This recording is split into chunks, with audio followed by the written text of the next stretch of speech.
आ गए जी, आ गए।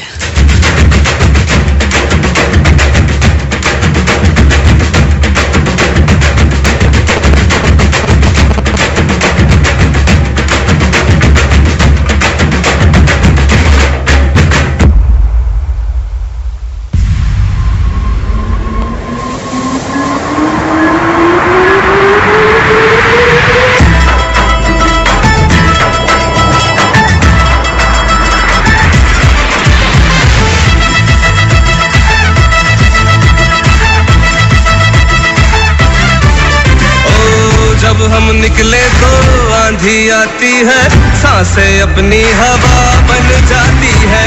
रोकोगे कैसे, हम रुकेंगे नहीं, दास्तां अपनी दिल से दिल मिलाती है।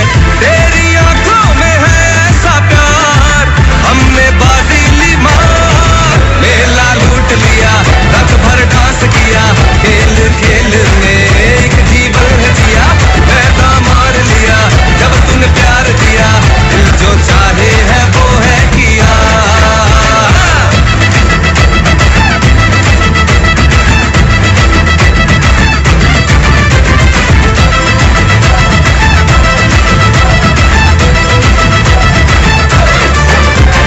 जैसे इन सितारों की कहकशां में कोई तारा हो ऐसे इस दुनिया में ये चमन हमारा हो।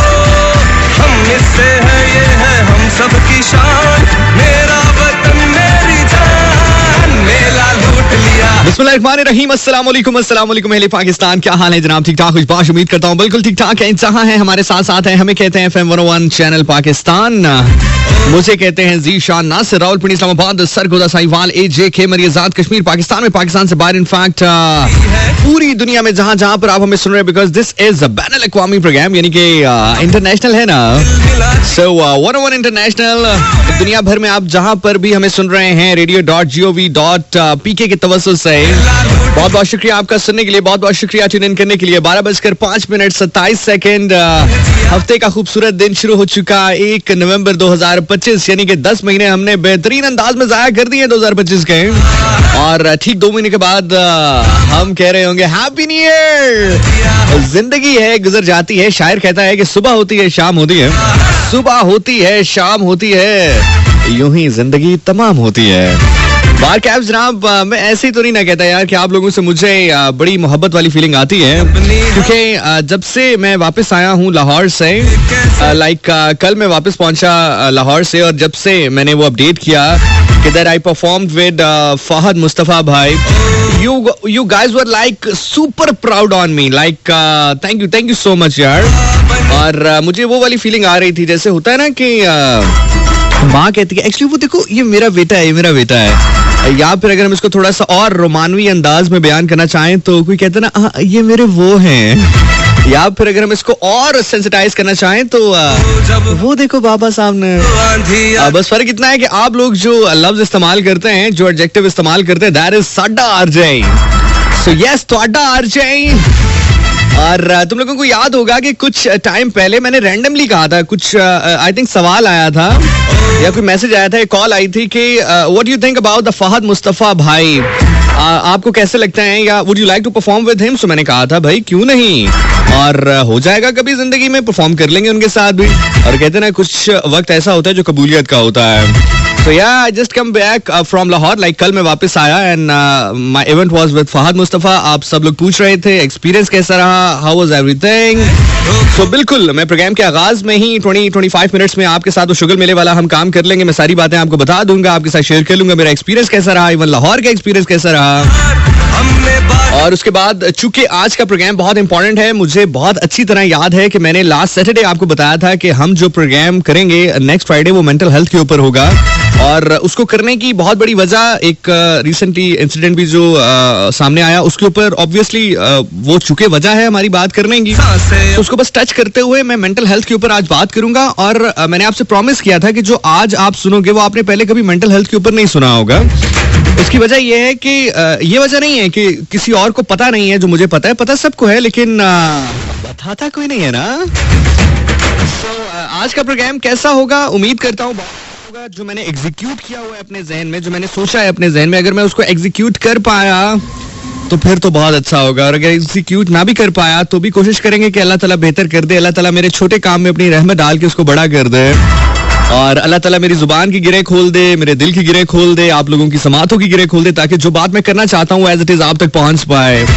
और आज प्रोग्राम का जब एंड होगा, जब इख्तिताम होगा, जब मैं अल्लाह हाफिज कहूंगा, तो शायद बहुत सारी चीजें बहुत डिफरेंट आपको सुनने को मिल चुकी होंगी उस टाइम तक, आपको बहुत एक डिफरेंट जाविया देखने को मिल चुका होगा।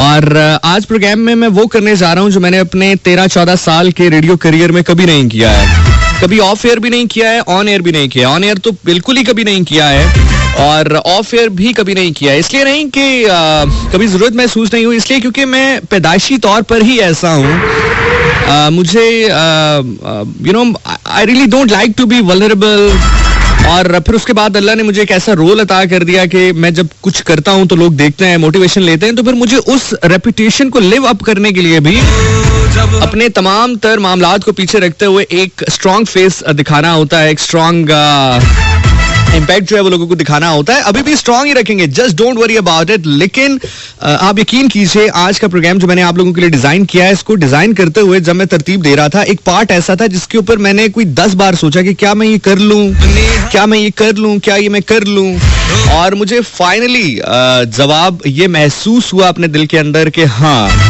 अगर ये करने से आप किसी को जहनी सुकून फराहम कर सकते हैं, अगर आप उसको किसी जहनी तनाव से आजाद कर सकते हैं जो कि जहनी तनाव का शिकार है, या उसकी मेंटल हेल्थ पे कुछ बेहतरी हो सकती है, तो सौदा घाटे का नहीं है। अब वो क्या सौदा है, क्या नहीं है, बस आपने आज का प्रोग्राम कंप्लीटली सुनना है। पहले 20-15-25 मिनट हम जरा शुगल मेला लगाते हैं। मैं आपकी कोई भी अगर क्वेश्चंस वगैरह हैं तो आप मुझसे कर लो, अभी इंस्टा के ऊपर कर सकते हो या फिर कमेंट कर सकते हो फेसबुक के ऊपर, और उसके बाद फिर ठीक 12:30 बजे मैं अपने प्रॉपर जो आज का प्रोग्राम मैंने डिजाइन किया मैं उसको स्टार्ट कर दूंगा। बाकी आप सुनाएं, आप लोग कैसे हैं, ठीक है? जब हम निकले तो आंधी आती है, सांसें अपनी हवा बन जाती है, रोकोगे कैसे, हम रुकेंगे नहीं, दास्तां अपनी दिल से। बाय द वे, इस दफा लाहौर से दोस्ती बहुत बेहतरीन हो गई, ऑल्दो कि स्मोक बहुत ज्यादा थी लाहौर में। The moment I reached Lahore, मैंने वहां पे जो टीम थी मेरी, मैंने उनको कहा यार ये इतनी स्मोक क्यों है, और अभी तो ठंड भी उस तरह शुरू नहीं हुई है, अभी तो उस तरह से सर्दियों का मौसम नहीं आया है, फॉग का मौसम नहीं आया, तो उन्होंने कहा यार बस यही हालात है यहाँ पे, और सीरियसली बहुत डेंजरस हालात है। जितने लोग लाहौर में इस वक्त मेरा प्रोग्राम सुन रहे हैं वो मेरी बात से एग्री करेंगे कि वहां पे सांस लेना भी प्रॉब्लम करता है। लाइक अगर आप सांस लेते हो तो आपको ऐसा महसूस होता है कि गले में कुछ लग रहा है। सो इसलिए कोशिश कीजिए यार, ये जो हम जितनी भी लाहौर में दरख्तों को काट रहे हैं, या वहां पे आग लगाते हैं, या वहां पर इस तरह के कोई भी ऐसे मामला करते हैं जिससे एयर पोल्यूशन हो सकती है, प्लीज अवॉइड करो उसको। बहुत ज्यादा खतरनाक हद तक लाहौर का जो एटमॉस्फेयर है वो मुतासिर हो रहा है यार।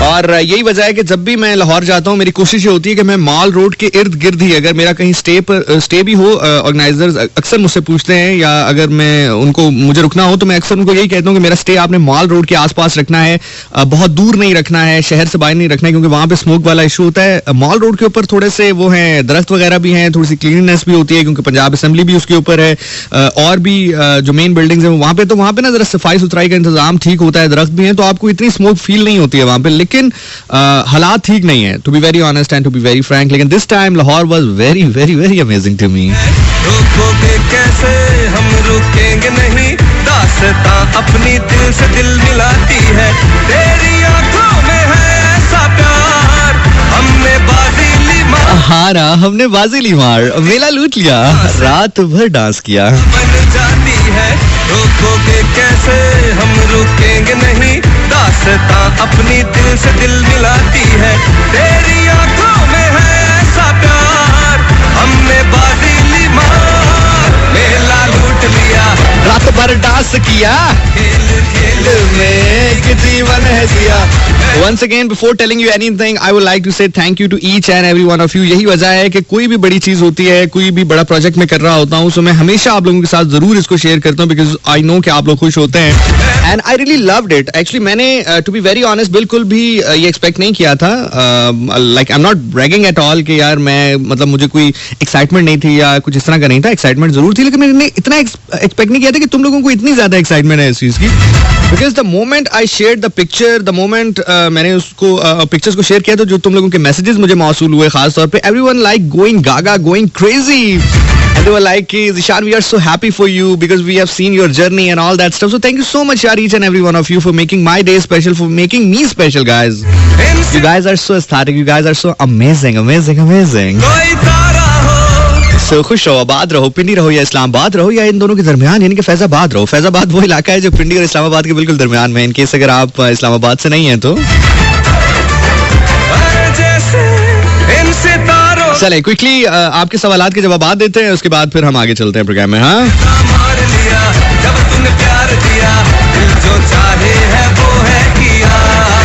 I just love this title, साडा आरजे.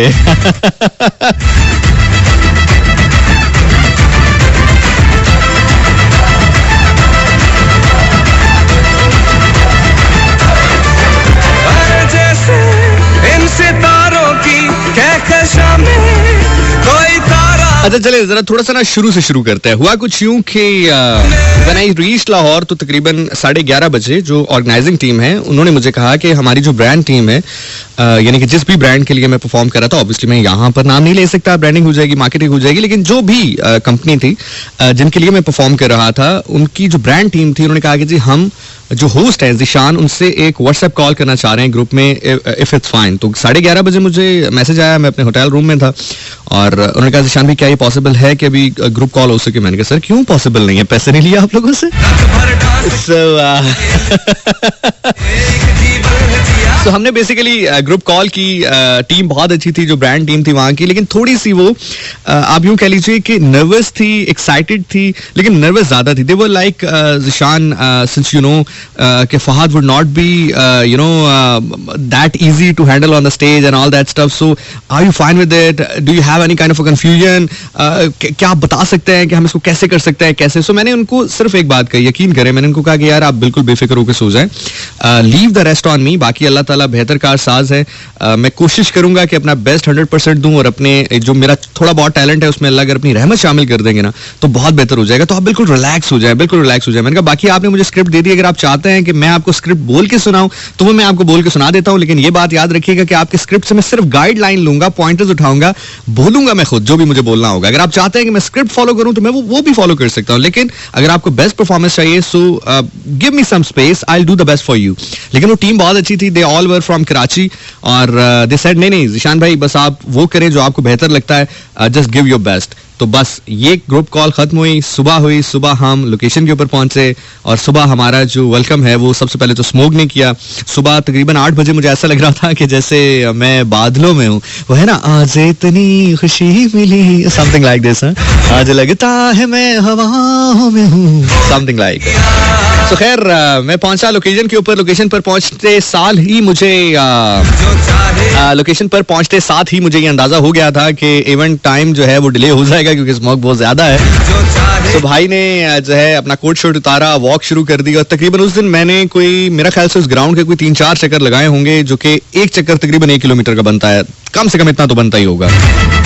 अच्छी खासी भाई ने वॉक कर ली. उसके बाद जो है डे स्टार्ट हुआ, स्कूल्स के बच्चे आना शुरू हुए, टीचर्स आना शुरू हुई, एवरीथिंग वाज वेरी अमेजिंग. और बच्चों के साथ तो मैं वैसे ही बड़ा कंफर्टेबल हो जाता हूँ ना, मुझे वैसे ही बच्चे बड़े अच्छे लगते हैं. हुआ कुछ यूं कि हमने गपशप लगानी शुरू की, मैंने बच्चों के साथ इंटरेक्ट करना शुरू किया और पहले ही 5 से 10 मिनट में बच्चे मेरे साथ इतना सिंक्रोनाइज हो गए कि मेरे हाथ के इशारों पर उन्होंने शोर करना शुरू कर दिया. मतलब मैं एक स्टैंड की तरफ इशारा करता तो वहां से शोर आता, दूसरी तरफ से इशारा करता तो वहां से शोर आता. खैर करते करते एक टाइम ऐसा है, फिर हमने सब बच्चों को ग्राउंड में बुलाया. उसके बाद फिर हमने जो है वहां पे एक डांस परफॉर्मेंस की और फिर फाइनली वो टाइम आ गया जिसका हम सबको इंतजार था. और मुझे आकर बैक स्टेज बताया गया कि फहद मुस्तफा भाई पहुंच गए हैं. So now Zeeshan, let's do it in that way buddy. अच्छा, सो अगर आप मुझसे एक शॉर्ट फॉर्म में पूछना चाहते हैं तो मैं ये बात कहूंगा कि फहद मुस्तफा जितने बड़े आर्टिस्ट हैं, चूंकि मेरी पहली मुलाकात थी उनके साथ और तकरीबन 5-6 घंटे हम लोगों ने साथ स्पेंड किए, या यूं कह लो कि एक दिन साथ स्पेंड किया. जितने बड़े वो आर्टिस्ट हैं, मुझे उस दिन ये महसूस हुआ कि वो उतने बड़े इंसान भी हैं। इसकी ये वजह नहीं है कि वो मेरे साथ बहुत अच्छे थे या मेरे साथ तो थे ही अच्छे, लेकिन मैंने 3-4 चीजें नोट की जिसको मैं बताना लाजमी समझूंगा। बिकॉज हम हमेशा नेगेटिविटी की बात करते हैं, लोगों की पर्सनल लाइफ की बात करते हैं, लोगों की जातियात की बात करते हैं, क्योंकि मुझसे किसी ने कहा कि मैंने सुना है कि फहद मुस्तफ़ा बहुत रूड है। तो रूड होंगे ना, जाहिर है। जब आप उनसे ये पूछेंगे कि आपने दूसरी शादी क्यों की है कि नहीं की, सोशल मीडिया पे क्या बातें चल रही, जब आप इस तरह की बातें पूछोगे तो एक आदमी आपसे रूड ही होगा ना। सो इससे हट के जो मैंने उस शख्स को पाया, पॉजिटिविटी जो मैंने उस शख्स के अंदर देखी, मैं वो आपके साथ जरूर शेयर करना चाहूंगा। पहली चीज तो ये है कि he was very simple, he was very relaxed, in a very relaxed outfit. वो वहां पर आए, उन्होंने सब बच्चों के साथ इंटरेक्शन किया। स्टेज पर आए तो स्टेज पर आते ही जो पहला जुमला उन्होंने मेरे साथ कम्युनिकेट किया, दैट वाज हाँ भाई क्या कर रहे हैं हम। So that was very good, that was very energetic, that was very confidence giving even कि यार उन्होंने कमान मेरे हाथ में दी कि हाँ यार तुम लीड करो इसको। अच्छा, फिर उसके बाद क्या हुआ कि जाहिर है हमने उनको एक स्टेशन से दूसरी स्टेशन की तरफ लेके जाना था जहां पर बच्चे पेंटिंग कर रहे थे। तो जैसे ही हमने वहां पर मूव किया तो बच्चों ने हमें घेर लिया।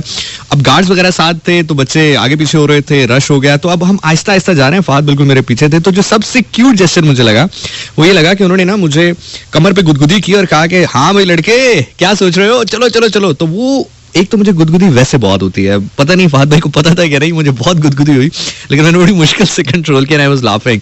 सो फिर उसके बाद हुआ ये कि चूंकि फहद भाई आगे जा रहे थे स्टेज पे ऑटोग्राफ साइन करने के लिए, तो रश कंट्रोल नहीं हो पा रहा था बच्चों का, और उसमें डर ये था कि कहीं बच्चे जख्मी ना हो जाएं। तो मैंने इवेंचुअली इंटरवीन करके मैंने फहद भाई से कहा, मैंने कहा फहद भाई मैं हर क्राउड को कंट्रोल कर सकता हूँ, इवन बच्चों के क्राउड को भी कंट्रोल कर सकता हूँ, अगर आप वो कर लें जो मैं आपसे कह रहा हूँ। You know what he said, इस जुमले के जवाब में उन्होंने क्या कहा। आप चलो मैं आपको 20 सेकंड देता हूँ, टाइम कम है, 20 to 30 सेकंड देता हूँ, आपको क्या लगता है उन्होंने क्या कहा होगा। मैंने लिटरली ऐसे कहा, मैंने कहा फहद भाई अगर आप वो मान लेना जो मैं आपसे कह रहा हूँ तो ये सारा क्राउड कंट्रोल हो जाएगा। आप सोचो उसने क्या कहा होगा।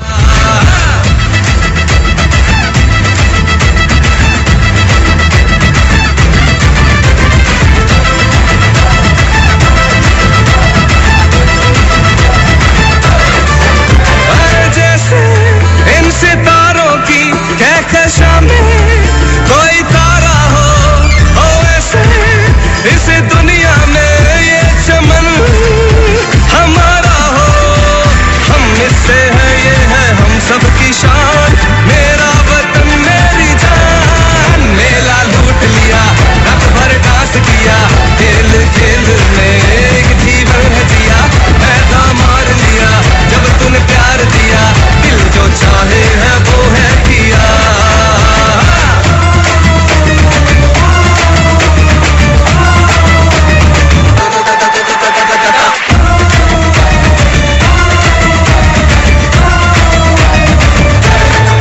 कभी कोई जीता कभी कोई हारता, जिंदगी का हसीन ये खेल है, दिल बड़ा कर दिलों को जीत जा, सोचोगे तो यही दिलों का मेल है।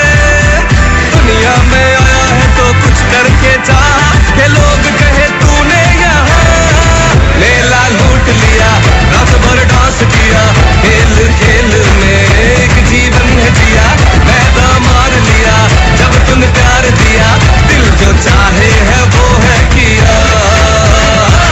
जब हम निकले तो आंधी आती है, सांसें अपनी हवा। ओके, सो उन्होंने ये कहा कि तो मैंने उनसे कहा कि फहद भाई अगर आप वो कर लेना जो मैं आपसे कह रहा हूँ तो ये सारे बच्चे कंट्रोल हो जाएंगे। तो उन्होंने कहा आगे से, जो कि मुझे उस टाइम पे महसूस हुआ कि यार what a professional he is. He said Zeeshan you are the host of the show, आप लीड करो, मुझे बताओ क्या करना है। यू वांट मी कि मैं पीछे चला जाऊं, मैं पीछे हो जाऊं, आप मुझे बताओ, आप जो कहोगे मैं वो करूंगा, because you are the host of the show.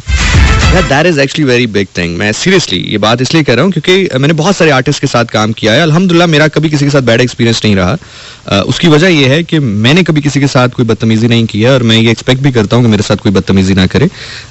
लेकिन ये जो जेस्चर होता है ना, ये बड़ा क्यूट जेस्चर मुझे लगा, मुझे ऐसा लगा कि यार कितना अच्छा आदमी है, मतलब उसको पता है कि he is the host of the show, so let him do what he think the best for the show. So मैंने उनको कहा कि आप फिर थोड़ा सा पीछे रहें ताकि बच्चे एक दफा कंट्रोल हो जाएं। आप आगे जाते हैं ना तो बच्चे फिर एकदम भागते हैं आपकी तरफ, तो वो जख्मी हो जाएंगे बच्चे।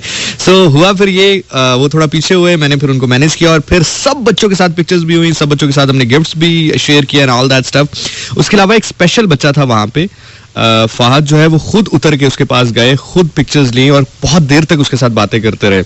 सो overall the experience was very very very good because Fahad Mustafa is the mega star of the country. इसमें कोई दूसरी राय है नहीं. जो पाकिस्तान के पास इस टाइम पर 2-3 बड़े सुपरस्टार्स हैं, जिसमें आतिफ असलम हैं, जिसमें अली जफर हैं, जिसमें फवाद खान हैं, उसी कैटेगरी में फहद मुस्तफा भी आते हैं. This is what I think. और बल्कि मैंने स्टेज पर उनको कहा भी, मैंने कहा सर जब मेरा ड्रामास के साथ तारुफ हुआ ना, मतलब मैंने ड्रामास देखना शुरू किए कोई 15, 16, 17 साल की उम्र में, तो उस टाइम पे सर आपका एक ड्रामा था मायनी, मुझे वो बहुत पसंद था. सो ही वाज लाइक यार वाकई बड़ी पुरानी, तुम्हें तो याद है, बड़ा पुराना ड्रामा है मेरा वो. And I was like this. अच्छा, वहां पर एक और बड़ा क्यूट सा मोमेंट हुआ. हमारे जो पाकिस्तानी लोग हैं इतने क्यूट हैं, इतने समझो कि इतने मासूम हैं कि उनको अगर तारीफ भी करनी हो तो उनको समझ नहीं आ रहा होता कि जुमला कैसे कहना है किसी के लिए.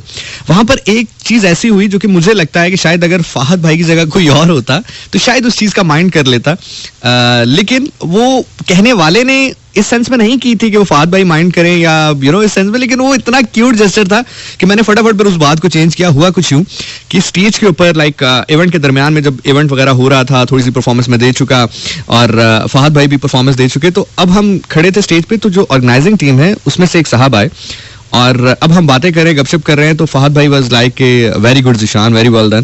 तो वो जो ऑर्गेनाइजिंग टीम के मेंबर हैं मेरे साथ खड़े, उनका सर ये हमारा फहद मुस्तफा है. मतलब मुझे मेरे कंधे पे हाथ रख के कहते हैं फहद भाई को कि ये हमारा फहद मुस्तफा है. तो मैंने फटाफट बात चेंज की बिकॉज मतलब अब फहद मुस्तफा सामने खड़े हैं और वो मेरे कंधे पे हाथ रख के कह रहे हैं कि सर ये मेरा फहद मुस्तफा है, ये हमारा फहद मुस्तफा है. सो एक अजीब सा एक वो चीज बन जाती है. बट मैंने एक सिनिकल एटीट्यूड फील नहीं किया फहद में, लेकिन कोई और होता तो शायद इस चीज को महसूस कर जाता कि यार ये क्या बात कर रहे हैं, सामने खड़ा हूं और ये. So anyway the overall experience was actually very nice and the people were very good. और बच्चे बहुत अच्छे थे, बहुत शरारती बच्चे हैं भाई, बहुत शरारती बच्चे हैं लाहौर के भाई.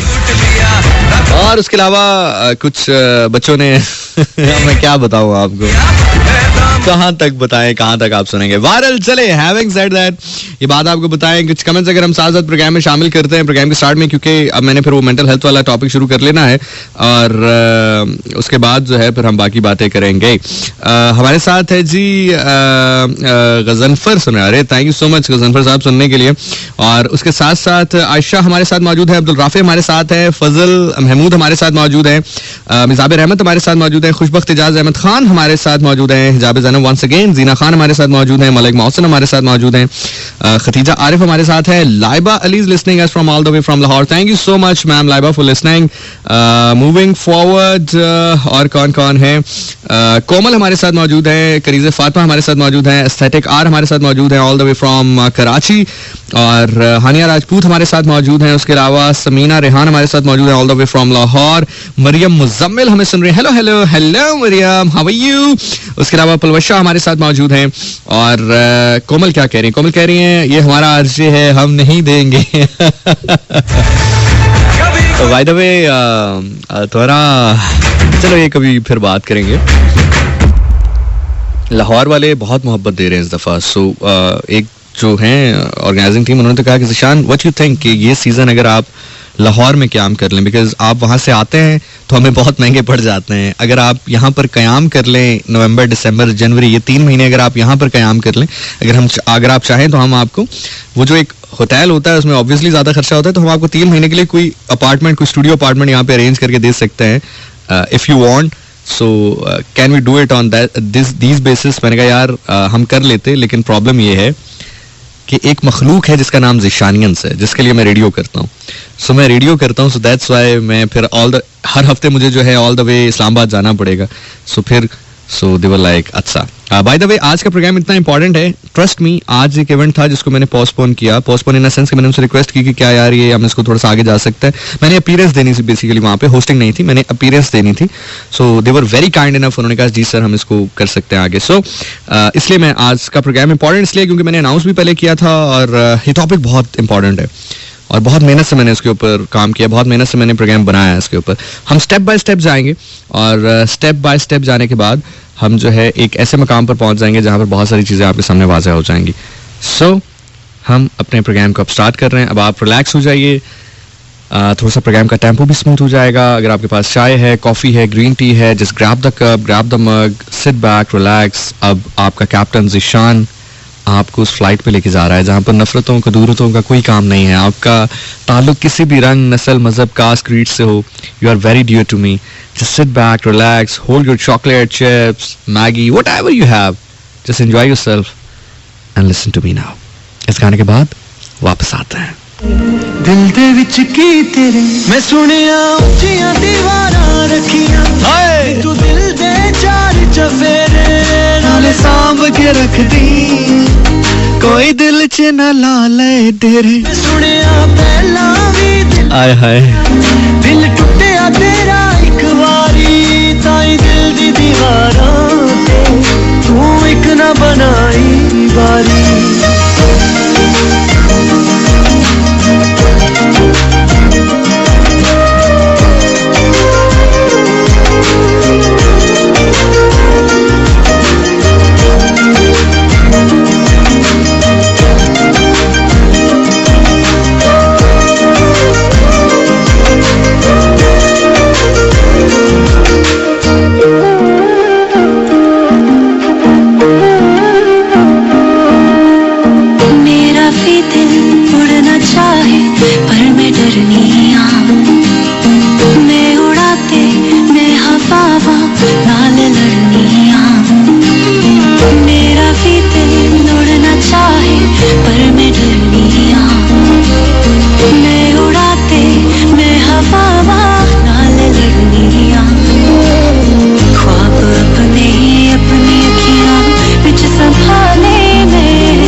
इसमें एक लाइन है जिसमें अभी बिलाल कहेंगे तेरे लिए तो सारी दुनिया नाल लड़ लांगे. I just love these line यार, I just love these line, just you just feel it.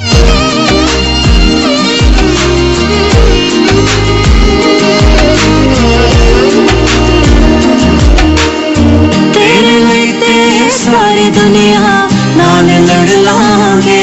हाँ ना, तेरे लिए ते सारी दुनिया नाल लड़ लांगे, तू जिए ते तेरी आई आप मत लांगे.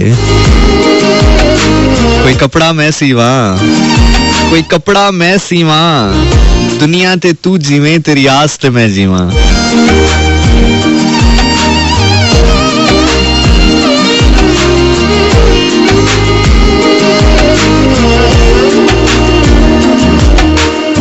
तेरे लिए ते सारी दुनिया नाल लड़ लांगे. Have someone in your life जो तुम्हें ये कह सके, हाँ, कि तेरे लिए ते सारी दुनिया नाल लड़ लांगे. तेरे लिए ते सारी दुनिया नाल लड़ लांगे, तू जिए ते तेरी आई आप मर लांगे. तू जिए ते तेरी आई आप मर लांगे, तू जिए ते तेरी आई आप मर लांगे. तू करके जिया दीवारा रख ले इस दिल दे चार चफेरे, पवे सांभ के रख ले तेरे दिल च मैं लाने दे. मेरा पहला भी दिल टुटिया, हाय टुटिया तेरा एक बारी, तायूं दिल दी दीवारां ते मैं एक न बना की पारी. Alright guys, and here we goes. Start करते हैं अपने टॉपिक को. इस टॉपिक के ऊपर मुझे बहुत ज़्यादा बात करने को कहा. हमेशा से कहा जाता है, मैं कुछ कर भी लेता हूँ, लेकिन डिटेल्ड पूरा प्रोग्राम इसके ऊपर बनाने का ख्याल और फरमाइश तब की गई जब अब से कुछ दिन पहले एक न्यूज़ हमारे सामने आई जिसमें इस्लामाबाद से ताल्लुक़ रखने वाले एक एसपी साहब ने अब बज़ाहिर ये बताया जा रहा है, जो बज़ाहिर न्यूज़ आई उसके मुताबिक उन्होंने डिप्रेशन का शिकार होके अपनी जान ले ली। हम स्पेसिफिक इस वाक़े के ऊपर बात नहीं करेंगे क्योंकि जो तमाम तर इन्वेस्टिगेशंस हैं वो इस वक्त चल रही हैं। जो अपेरेंटली जो फर्स्ट रिपोर्ट है उसके मुताबिक यही कहा जा रहा है, जो उनके ऑपरेटर का बयान है यही कहा जा रहा है कि थोड़े से डिस्टर्ब थे, परेशान थे, और इसी परेशानी की हालत में उन्होंने अपनी जो है वो जान ले ली। कहना सिर्फ ये है कि एक ऐसी शख्सियत, अगर हम अभी नौजवानों की बात करें तो हर शख्स CSS करना चाहता है, हर शख्स जो है वो चाहता है कि वो किसी तरह CSS कर ले। तो आप जहन में रखें कि एक शख्स जिसने 2 बार CSS किया और 2 में से 1 बार वो ऑल ओवर द पाकिस्तान उसने 2nd पोजीशन हासिल की, फिर SP के रैंक पे डिप्यूट होना, फिर इस्लामाबाद जैसे इलाके में, शहर में डिप्यूट होना, और पैसा, ताकत, इज्जत, प्रोटोकॉल सब कुछ होने के बावजूद भी अगर कोई शख्स एक कदम उठा सकता है तो आप ये सोचें कि मेंटल हेल्थ कितनी इंपॉर्टेंट है, किस हद तक वो आपको ड्रैग कर सकती है और बज़ाहिर हम क्या गलतियां करते हैं। तो आज का जो प्रोग्राम जो मैंने आपसे अर्ज किया था कि अमूमी तौर पर आप मेंटल हेल्थ की जब बात होती है तो आप ये सुनते हैं कि योगा कीजिए, एक्सरसाइज कीजिए, मेंटल हेल्थ जो है अगर इफेक्ट हो रही हो तो ओवर थिंकिंग ना कीजिए। देखिए, ओवर थिंकिंग ना कीजिए कहने से कोई ओवर थिंकिंग करना बंद नहीं कर सकता, ये उसके हाथ में नहीं होती। कोई भी शख्स अगर ओवर थिंकिंग कर रहा है तो वो इसलिए नहीं कर रहा कि उसको पसंद है या वो जानबूझ के कर रहा है, वो उससे रुक नहीं पा रही है। उसका सोल्यूशन क्या है? सो मैं कोशिश ये करूंगा, पहले तो आपको ये बताऊं कि एज अ ह्यूमन हम लोग क्या कर सकते हैं, एज अ ह्यूमन हम किस तरह से कंट्रीब्यूट कर रहे हैं किसी को मेंटल हेल्थ का शिकार उसको करने के लिए, मेंटल हेल्थ उसकी डिस्टर्ब करने के लिए। और हमें पता नहीं होता, समटाइम हम अपनों से जुड़े लोगों को ही मेंटल हेल्थ उनकी इफेक्ट खुद कर रहे होते हैं। बाहर के लोग तो बाद में करेंगे, पहले हम खुद कर रहे होते हैं। ये प्रोग्राम बनाने के लिए मैंने मदद ली अपने बहुत सारे दोस्तों की, जो कि मुख्तलिफ फील्ड्स ऑफ लाइफ से उनका ताल्लुक है। कुछ डर्मेटोलॉजिस्ट हैं, कुछ जो है वो मेडिकल की फील्ड से उनका ताल्लुक है, कुछ का ताल्लुक जो है वो डिफरेंट फील्ड्स ऑफ लाइफ से है, कुछ डर्मेटोलॉजिस्ट हैं।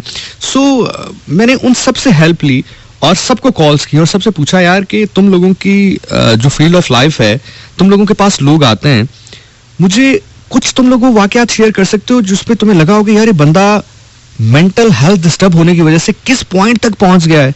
सो उनमें से चंद वाकयात मैं आपके साथ शेयर करूंगा। पहले तो आपको ये बताने के लिए कि मेंटल हेल्थ किस हद तक बंदे को इफेक्ट करती है और कहां तक ले जा सकती है और हम उसमें कैसे कंट्रीब्यूट कर रहे होते हैं। और उसके बाद एक छोटी सी कहानी है एक लड़के की, वो आपके साथ शेयर करूंगा। और उसके बाद फिर आपको बताऊंगा कि हम इसको ठीक कैसे कर सकते हैं। ये बहुत इंपॉर्टेंट है। देखो, कोई बंदा आपको बताए कि आपको कैंसर है, ये शायद इतनी बड़ी बात नहीं है, लेकिन कोई आपको ये बताए कि उस कैंसर को क्योर कैसे करना है, उस कैंसर को साफ कैसे करना है, खत्म कैसे करना है, ये बड़ी बात है। तो वो पार्ट बड़ा इंपॉर्टेंट होगा, वो पार्ट आपने सुनना है और वो पार्ट आपको उस लड़के की कहानी से ही समझ में आएगा। उस लड़के की कहानी से आपको ये समझ में आएगा कि आप अगर किसी भी टॉपिक के ऊपर मेंटल हेल्थ आपकी डिस्टर्ब हो रही है किसी भी वजह से, तो आप उसको ठीक कैसे कर सकते हो। एंड आई प्रॉमिस यू कि अगर आप आज का प्रोग्राम बिल्कुल रिलैक्स होके, बिल्कुल तहम्मुल के साथ, अपने आसाब को रिलैक्स करके, बिना किसी तनाव के सुनोगे, रिलैक्स होके सुनोगे, बिना कोई जजमेंट अपने जहन में रखे। हाँ, एक दफा प्रोग्राम खत्म हो उसके बाद जो जजमेंट आप देना चाहो वो आपका हक है, आप दे सकते हो, लेकिन टिल आई से अल्लाह हाफिज from here, just listen, just try to understand what I am saying right now, you will feel good. और आई नो आप में से बहुत सारे लोग होंगे जो इसका शिकार होंगे और बहुत सारे लोग ऐसे हैं जो शायद हो सकता है आज उन्होंने रैंडमली ट्यून इन किया हो सकता है अल्लाह ताला ने आज का ये प्रोग्राम वसीला बनाना हो, ये रास्ता बनाना हो उन लोगों को बेहतर करने का, उन लोगों को एक मोटिवेशन देने का। सो आए इस कार्य खैर में हिस्सा डालते हैं और प्रोग्राम का आगाज करते हैं।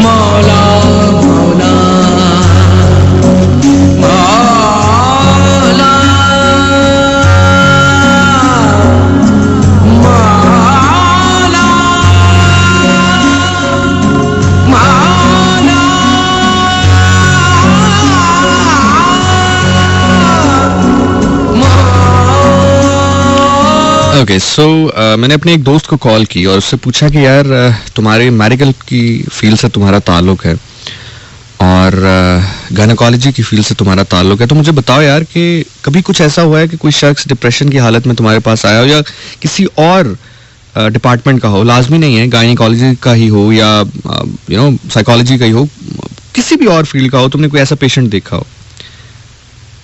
तो उसने कहा यार एक वाकया मेरी लाइफ में ऐसा हुआ है कि मेरी रूह तक काम गई और मुझे ये समझ में नहीं आया कि मैं इस औरत को किस तरह से हील करूं या किस तरह से समझाऊं कि वो मेंटल हेल्थ उसकी इस हद तक डिस्टर्ब कर दी गई थी कि वो ये करने को भी राजी थी।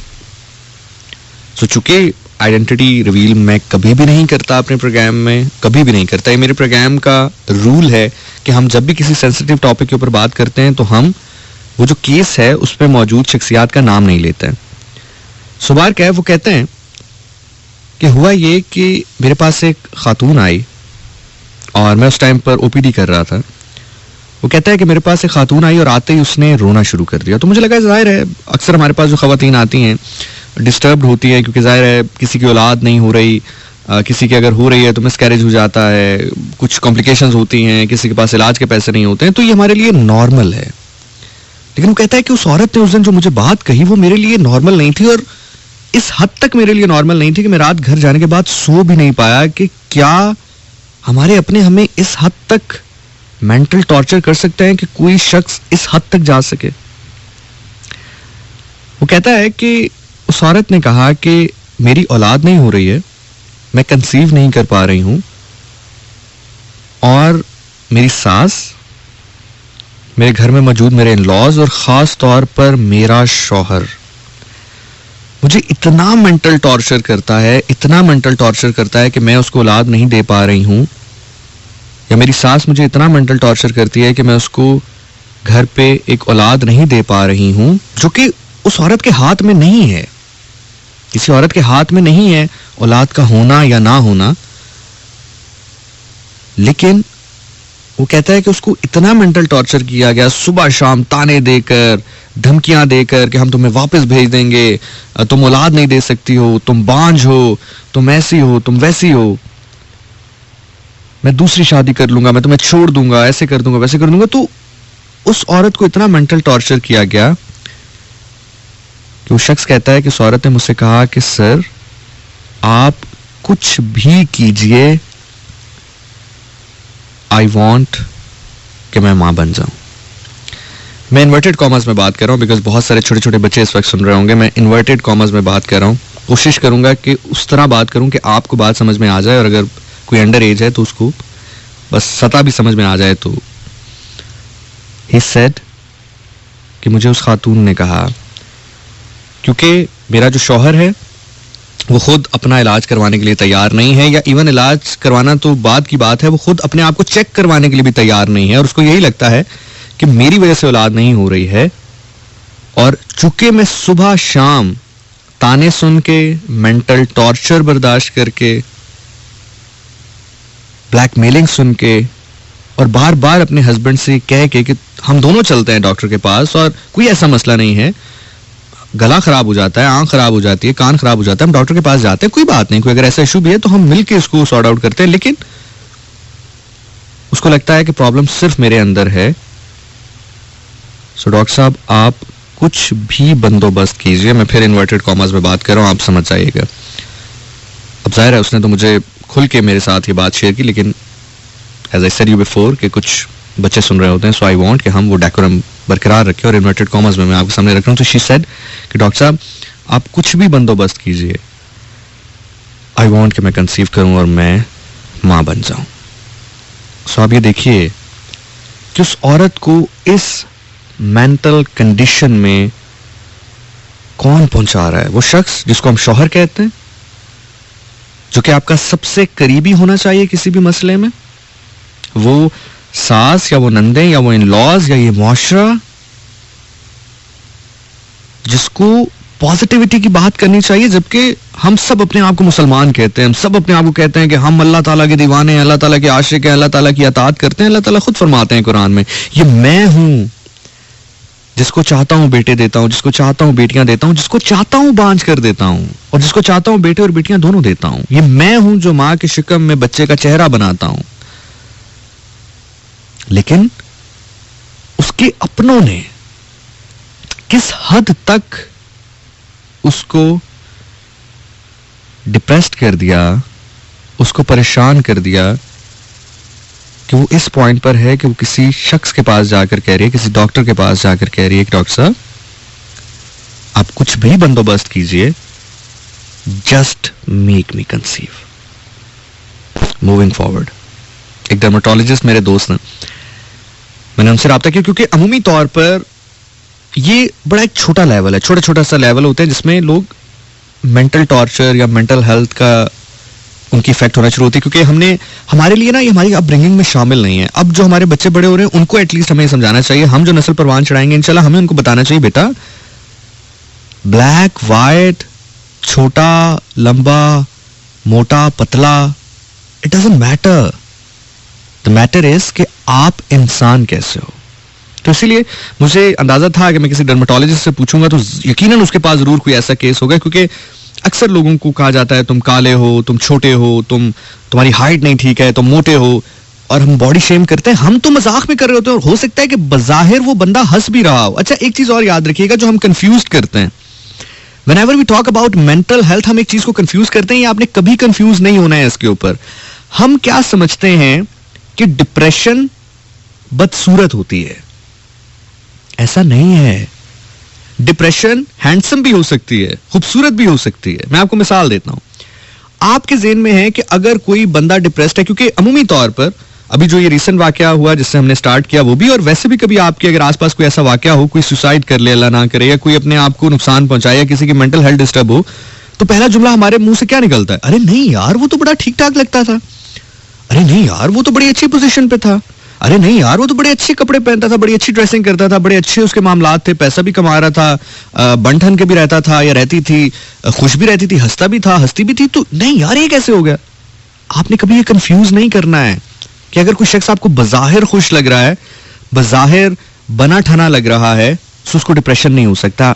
इसका एक कतअन मतलब नहीं है। सो होता क्या है कि हम किसी को कह देते ओए काले, ओए मोटे, इससे क्या होता है वो शायद आपके सामने तो उसको हंस के टाल दे या एज अ जोक उसको ले, और आपको लगे कि मैंने भी कोई बहुत बड़ा, कोई बहुत मजाया जोक क्रैक किया, लेकिन वो कहीं ना कहीं पर उसके सबकॉन्शियस माइंड में स्टक हो जाता है कि यार मैं काला हूं, यार मैं मोटा हूं।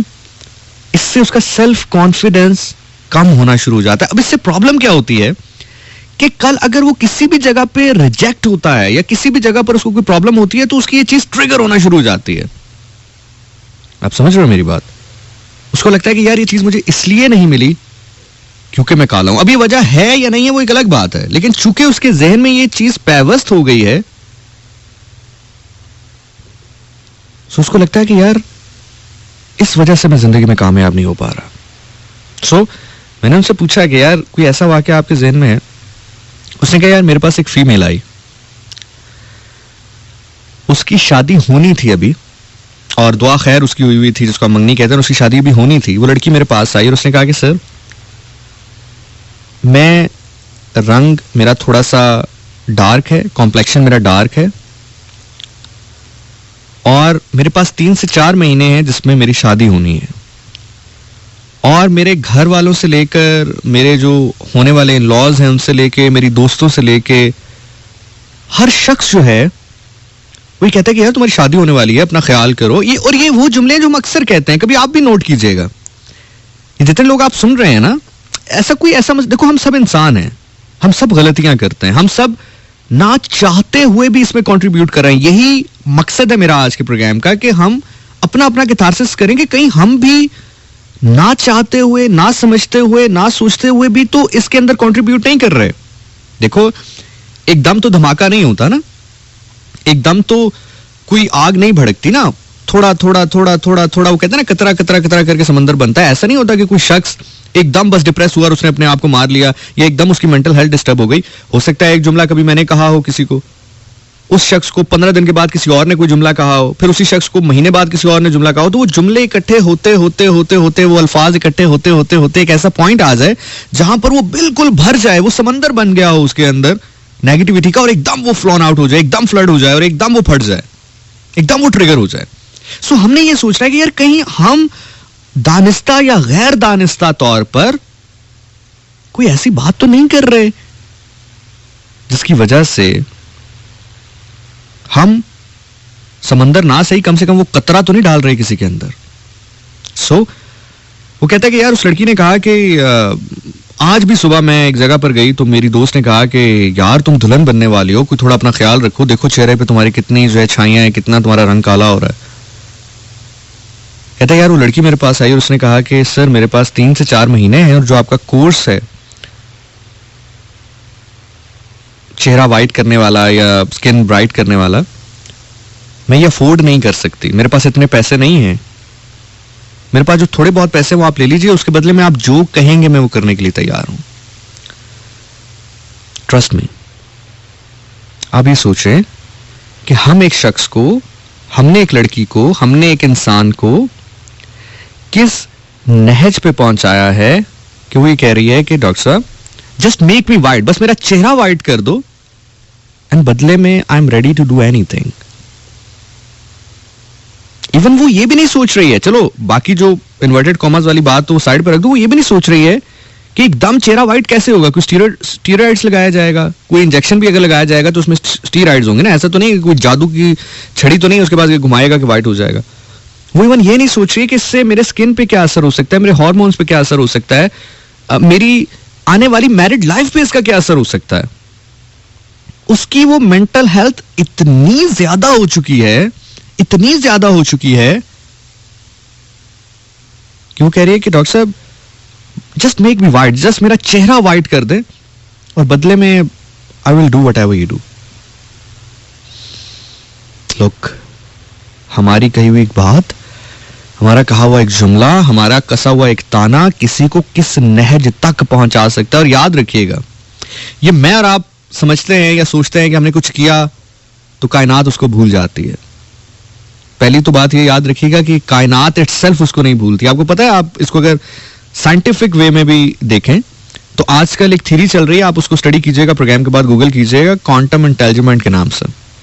क्वांटम इंटेलिजेंट, जिसका मतलब ये होता है कि अगर यूनिवर्स के किसी एक कोने में चेंज आ रहा है तो वो चेंज यूनिवर्स के दूसरे कोने तक जाएगा. बिल्कुल ऐसे ही जैसे ये दुनिया ग्लोबल वार्मिंग है, क्यों दूसरे ममालिक पैसा इन्वेस्ट करते हैं दूसरे मुल्कों में कि यार क्लाइमेट अपना बेहतर रखो, कभी आपने सोचा है? या क्यों दूसरे ममालिक उन ममालिक को जो कि अंडर डेवलप्ड हैं उनको कहते हैं यार तुम पोलियो पे काम करो या तुम इस वैक्सीन में काम करो? क्यों? उनको बहुत मोहब्बत होती है आपके बच्चों से या आपके लोगों से? नहीं, उनको पता होता है कि यार अगर इधर वायरस हुआ, हमारे मुल्क में वायरस ना भी हुआ, अगर इस वाले मुल्क में वायरस हुआ तो यहां से लोग इधर आएंगे, इधर से उधर जाएंगे तो वायरस लेकर आएंगे, तो हमारा मुल्क भी डिस्टर्ब हो जाएगा.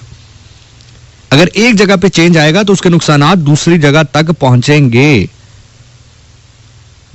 सो हमारा कसा हुआ जुमला, हमारी कही हुई बात, हमारी कोई भी नेगेटिव सोच इस दुनिया में रहती है और वो वन वे और दी अदर मल्टीप्लाई होकर हमारे ऊपर आती है और फिर रोजे आखिरत को तो आप छोड़ ही दें. तो ये तो एक ब्रीफ सा मैं आपको एक पिक्चर दिखाना चाहता था इसका. मैं मेरे पास 20 एग्जाम्पल, खैर जब मैंने उनसे बात की तो बहुत सारी एग्जाम्पल्स आई मेरे पास, लेकिन मैंने इसमें से ये 2-3 इसलिए चुनी क्योंकि हकीकत के भी करीब 3 है और बहुत सारे लोग इससे रिलेट कर पाएंगे. अब ये तो एक पिक्चर मैंने आपको दिखाई कि यार ये पिक्चर है कि किसी की मेंटल हेल्थ डिस्टर्ब अगर हो, हम उसमें कंट्रीब्यूट कर रहे हों या ना कर रहे हों, किस हद तक वो जा सकता है. सुसाइड तो चले बहुत एक्सट्रीम की बात है ना, ये जो आपके सामने मैंने बात रखी ये भी मौत से कम तो नहीं है, लेकिन अब सवाल ये पैदा होता है कि अब ठीक कैसे करना है इसको अगर कोई हो जाए शिकार. अब मैं मुखातिब हूं उन लोगों से जो लोग मुझे सुन रहे हैं और किसी ना किसी तरह इसका शिकार है, उनकी मेंटल हेल्थ इफेक्ट है, किसी भी वजह से है, कोई भी इशू है, कोई भी टॉपिक है, कोई भी ऐसी चीज है जिसके ऊपर वो ट्रिगर होते हैं लाइफ में, उनकी मेंटल हेल्थ डिस्टर्ब होती है. अब आप इसको सही कैसे कर सकते हो? अब आपने गौर से सुनना है, ये अगले 15 से 20 मिनट बहुत इंपॉर्टेंट है आपके लिए. ये जो पहला पार्ट था ये तो वो हिस्सा था कि हम कैसे कंट्रोल कर सकते हैं, मतलब हम कैसे कंट्रोल कर सकते हैं कि हम किसी की मेंटल हेल्थ को डिस्टर्ब ना करें. लेकिन अब वो पार्ट आ रहा है कि आप दुनिया को तो नहीं रोक सकते ना, मतलब अब मैं किसी को जाकर ये नहीं कह सकते कि यार तुम मेरी मेंटल हेल्थ डिस्टर्ब ना करो। अगर मैं कहूंगा भी तो एक दफा रुक जाएगा, 2 दफा, शायद तीसरी, चौथी दफा, 5वीं दफा, 6वीं दफा ना रुके। और अगर आपको ये मेंटल हेल्थ हो गया, अब आप क्या कर सकते हो, अपने लिए क्या कर सकते हो? That is the case now. अब मैं आपको एक छोटी सी कहानी सुनाऊंगा। इस कहानी के दौरान ही आपके सवाल का जवाब है कि आप क्या कर सकते हो। आने वाले 15 मिनट बहुत इंपॉर्टेंट है। मैं अल्लाह से दुआ करूंगा कि मैं एज इट इज आपके सामने बात रख सकूं और एज इट इज आप तक पहुंच सके। खुदा मेरी जुबान की गिरें खोल दे, आपकी समातों की गिरें खोल दे। अगले 15 मिनट इस लड़के की कहानी गौर से सुनिएगा। आपके बहुत सारे सवालों के जवाब इस कहानी में मिलेंगे आपको।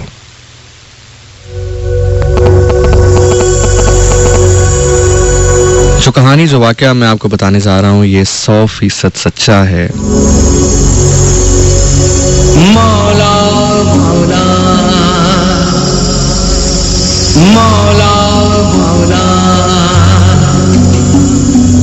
मौला मौला मौला मौला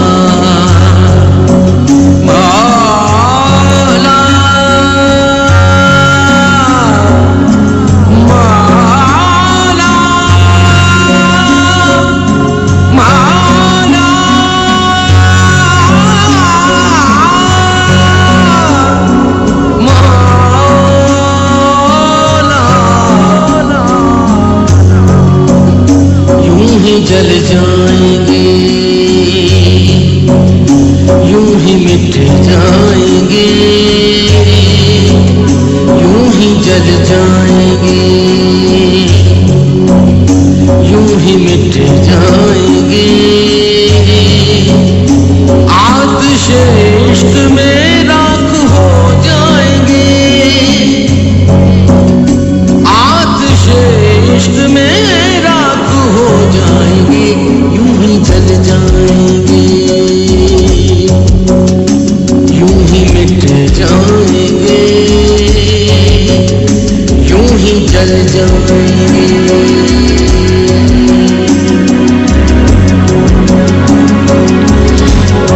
एक बच्चा था जिसकी उम्र महज 10-11 साल रही होगी और ये लड़का उस टाइम पर 5वीं में पढ़ता था, 4थी या 5वीं में। ये लड़का कुछ अलग था। अलग इसलिए नहीं कि शायद बहुत ज्यादा लाइक था या बहुत नालायक था या कुछ बहुत एक्स्ट्रा क्वालिटीज उसमें थी, लेकिन अलग उसमें यह था कि वो अपनी उम्र के बच्चों से कुछ ज्यादा दलेर था, बोलने में, अपनी हरकत और सकनात में। जैसे उसका एक वाकया यह है कि वो एक बार स्कूल गया, थोड़ा सा लेट हो गया स्कूल से, तो उसके टीचर ने उसको हाथ खड़ा करके बाहर क्लास से खड़ा कर दिया। कहा कि दोनों हाथ अपने खड़े कर लो और क्लास से बाहर खड़े हो जाओ। अमूमी तौर पर 40-45 मिनट का पीरियड होता है। जब 30 मिनट लगातार हाथ खड़े रहे उस बच्चे के, तो उसके शोल्डर फ्रीज हो गए और उसको इतनी तकलीफ हुई, इतना दर्द हुआ उस बच्चे को कि उसने अपने हाथ नीचे किए, एक हाथ नीचे किया। इसी असना में वो टीचर, कहीं उसकी नजर पड़ गई कि उसने हाथ नीचे किए हुए हैं, तो वो बाहर आया बहुत गुस्से से और लोहे का स्केल था उसके हाथ में। उसने जोर से लोहे के स्केल से उस बच्चे को पीटना शुरू कर दिया, मारना शुरू कर दिया। और उस बच्चे ने आगे से कहा कि सर मुझे बहुत दर्द हो रही है, मुझे बहुत तकलीफ हो रही है, मैंने इसलिए हाथ नीचे किए हैं। तो आगे से टीचर ने कहा कि अगर इतनी तकलीफ की परवाह है, इतनी दर्द की परवाह है और ये दर्द तुम्हें होगा तो कल तुम जल्दी टाइम पे आओगे। तो उस बच्चे ने आगे से कहा कि सर मैं तो 5 मिनट लेट हुआ था, पीरियड 45 मिनट का था, मेरे 5 मिनट की सजा आपने मुझे बाकी 40 मिनट भी पीरियड बाहर खड़ा करके दी। चले वो 5 मिनट तो जाया मेरी गलती से हुए, ये 40 मिनट जाया किसकी गलती से हुए? ये कहना था कि उस बच्चे को बहुत बेदर्दी से मारा गया। वो जो टीचर थे उन्होंने थप्पड़ों की बारिश उस बच्चे पर कर दी। लेकिन उस बच्चे को समझ में नहीं आया कि उसने गलत कहा क्या है। उस बच्चे ने क्या गलत कहा अपने टीचर से कि 5 मिनट सर मैं लेट हो गया था अपनी गलती की वजह से, लेकिन ये जो 40 मिनट आप मुझे बाहर खड़ा कर रहे हैं हाथ खड़ा करके, ये किसकी गलती है? शायद टीचर एक 5वीं क्लास के बच्चे से ये एक्सपेक्ट नहीं कर पा रहा था, या शायद उनके अंदर की जो अना है शायद वो बर्दाश्त नहीं कर पाई कि 5वीं का बच्चा इतनी बड़ी बात कैसे उसको कह सकता है, या जो एक अथॉरिटी उसके पास है बीइंग अ टीचर, वो कैसे उसको चैलेंज कर रहा है या कैसे उसको क्वेश्चन कर रहा है। चैलेंज भी नहीं, कैसे उसको क्वेश्चन कर रहा है। याद रखिएगा, हर पढ़ा लिखा आदमी टीचर भी नहीं होता। सबसे बड़े टीचर मोहम्मद मुस्तफ़ा सरकार दो आलम रहमतुल आलमीन रऊफुर रहीम सल्लल्लाहु अलैहि वसल्लम थे। जो उनके किरदार के मुताबिक होगा टीचर वही होगा, हर पढ़ा लिखा आदमी टीचर नहीं होता। बार कैफ। तो इस तरह की पर्सनैलिटी थी उस बच्चे की, बहुत कॉन्फिडेंट था, बहुत आगे आगे रहने वाला था। कोई स्पीचेस होती, कोई डिबेट्स होती, कोई क्रिकेट के मुकाबले होते, वो बच्चा आगे आगे रहता। बल्कि मशहूर थी ये बात कि अगर किसी टॉपिक पर उसको गुफ्तगू करवानी है, और ये नहीं कि 10वीं में या 11वीं में 12वीं में एक ऐसा बच्चा जो किताबें पढ़ रहा हो, या जो जिसके पास इंटरनेट हो, उस टाइम तो खैर इंटरनेट भी नहीं था, जिसके पास इंटरनेट हो या गूगल हो या इतनी इंफॉर्मेशन हो उस पर बात करेगा। मतलब एक ऐसा बच्चा जिसके पास इंटरनेट नहीं है, जिसके पास बहुत ज्यादा शऊर नहीं है, जो कि बहुत बाहर अंदर नहीं आता है, जो कि बहुत वेल ऑफ फैमिली से ताल्लुक नहीं रखता है, जो कि बहुत अमीर घराने से ताल्लुक नहीं रखता है। एक गरीब बच्चा जो कि इतना सादा है, इतना मासूम है कि एक बार उस बच्चे के जो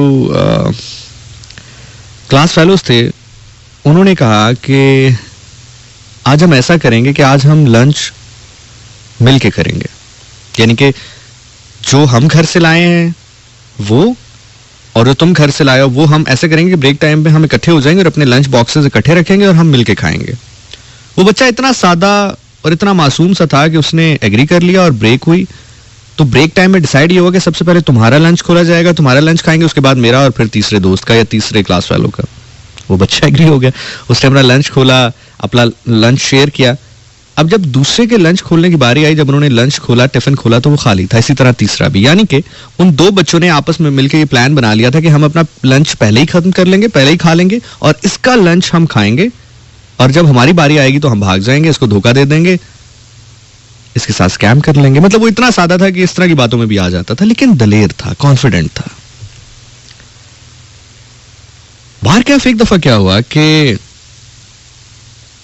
वो क्लासरूम में बैठा हुआ था और उस स्कूल का क्लर्क आया। किसी वजह से उस बच्चे की जो फीस है, स्कूल की फीस, वो डिपॉजिट नहीं हो पाई थी।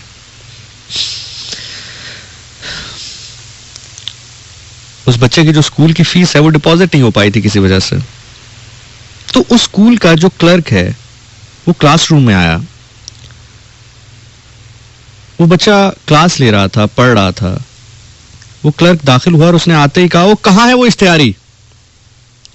उस बच्चे को उस टाइम पर इश्तिहारी का मतलब नहीं पता था कि इश्तिहारी का मतलब क्या होता है। उसको समझ नहीं आया, उसको पता भी नहीं चला कि मेरी बात हो रही है या वो तंजिया मुझे इश्तिहारी कह रहा है। उसने नजर दौड़ाई लेफ्ट राइट पे। उस क्लर्क की जब उस बच्चे पर नजर पड़ी, उस लड़के पर नजर पड़ी, तो उसने वो करीब आया, उससे कहा कि क्यों नहीं फीस जमा कराते तुम? बार बार तुम्हें कहना पड़ता है, इश्तिहारी कहीं के, चलो उठो यहां से। और उसको कॉलर से पकड़ के बाहर ले गया। क्लर्क था बाहर। कैफ कुछ टाइम के बाद वो बच्चा क्लास में जब आया, क्लास में उस टाइम पे कुछ 40-42 बच्चे थे। क्लास हो रही थी, चुप करके क्लास में बैठ गया। जैसे ही कुछ लम्हात के बाद पीरियड ओवर हुआ, बेल बजी, वो जितने बच्चे थे उन सब बच्चों ने उसके गिर्द घेरा बना लिया और वो सब चिल्लाने लगे, इश्तिहारी इश्तिहारी इश्तिहारी ओए इश्तिहारी इश्तिहारी ओए इश्तिहारी उठ इश्तिहारी ओए इश्तिहारी इश्तिहारी इश्तिहारी। और वो बच्चा 42-40 बच्चों के गिर्द बैठा हुआ था और वो बच्चे उसके इर्द गिर्द तवाफ कर रहे थे, चक्कर काट रहे थे। कोई उसको वो कागज की छोटी छोटी गोलियां बना के या छोटे छोटे ऐसे क्या कहना चाहिए स्टफ बना के उसको मार रहे थे।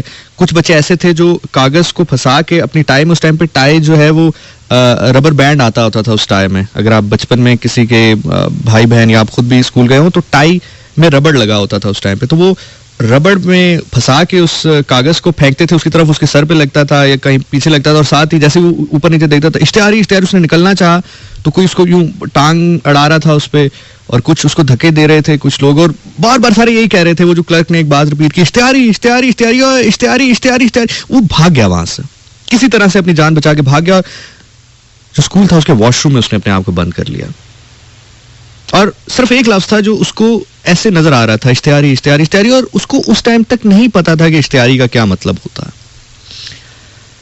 खैर, टाइम की एक बहुत अच्छी बात है और बहुत बुरी बात है। एक बात है वक्त की जो एक ही टाइम पर अच्छी भी है और एक ही टाइम पर बहुत बुरी भी है, और वो बात यह है कि ये गुजर जाता है। अच्छा हो तब भी गुजर जाता है, बुरा हो तब भी गुजर जाता है। खैर, उस दिन उस बच्चे को कुछ जिंदगी के हकाइक समझ में आए, जिनमें एक हकीकत तो ये थी कि जो बज़ाहिर आपके दोस्त नजर आ रहे होते हैं या जिनको आप जिनके साथ दोस्ती समझ रहे होते हो, वक्त आने पर वही आपका मजाक या वक्त आने पर वही आपको दुनिया के सामने तमाशा बना सकते हैं। और दूसरी चीज उसको ये समझ में आई कि जो लफ्ज पैसा है इसकी बड़ी इंपॉर्टेंस है लाइफ में, ये बड़ा जरूरी है। जो पैसा है ये बड़ा जरूरी है, अगर ये नहीं होगा तो जिंदगी नहीं चल सकेगी, जिंदगी में कुछ नहीं हो सकता अगर पैसा ना हो। ये उस बच्चे की नफ्सियात में कहीं फिट हो गया। खैर, जब ये बात उसकी नफ्सियात में फिट हो गई कि पैसे के बिना कुछ नहीं हो सकता, तो उसने मेहनत शुरू की, कोशिश शुरू की। लोग क्रिकेट खेला करते थे जिस उम्र में, लोग जिस उम्र में ट्रिप्स पे जाया करते थे, उसने उस उम्र में सीवीज बनाकर डिफरेंट इदारों में जाना शुरू कर दिया, डिफरेंट इदारों में जाकर अपनी सीवी ड्रॉप करना शुरू कर दी कि मुझे नौकरी दे दें, मुझे नौकरी दे दें। किसी जगह पर नौकरी लग भी गई। फिर एक टाइम आते आते आते आते आते एक टाइम ऐसा आया कि उसकी जॉब मीडिया में लग गई। लेकिन एक अजीब सा मसला हो गया उसके साथ। वो मसला ये हुआ कि उस लड़के के पूरे दुरानिये में, उसके बाद उसने उस चौथी पांचवी क्लास के बाद छठी की, सातवीं की, आठवीं की, नौवीं की, 10वीं की, 11वीं की, 11वीं में फिर उसने जॉब करना शुरू कर दिया। उसको कहीं पर भी वो महसूस नहीं हुआ जो तकलीफ उसको तब महसूस हुई जब उसने मीडिया की फील्ड ज्वाइन की, क्योंकि उस फील्ड के अंदर एक लफ्ज था जो कि बहुत ही मुतवातर इस्तेमाल होता था, रिपीटेडली इस्तेमाल होता था, और वो लफ्ज था इश्तिहारी। अक्सर कभी अगर वो खबरें पढ़ने के लिए प्रैक्टिस कर रहा होता तो खबरों में लाइन आ जाती कि इश्तिहारी मुल्जिम को पकड़ लिया गया। कभी अगर वो कोई भी और काम कर रहा होता, कोई ब्लॉग पढ़ रहा होता, कोई रिसर्च पेपर पढ़ रहा होता, कोई कॉलम पढ़ रहा होता, तो उसमें आ जाता कि पुलिस ने इश्तिहारी मुल्जिम को मार दिया। अब वो जैसे ही लफ्ज इश्तिहारी आता वो ट्रिगर होना शुरू हो जाता। ये एक ऐसा एहसास था जो कि उसको अजीब सा एहसास दे रहा था, ये नया एहसास था उसके लिए कि लफ्ज क्यों ऐसा है, इस लफ्ज में ऐसा क्या है कि जैसे ही वो लफ्ज ये पढ़ता है या सुनता है इश्तिहारी, तो उसके रग रग में एक अजीब सी चुभन शुरू हो जाती है, उसके सीने में एक अजीब सी चुभन शुरू हो जाती है। उसको ऐसा लगता है कि हजारों लाखों चूंटियां हैं जो उसके जिस्म पे दौड़ना शुरू हो गई हैं।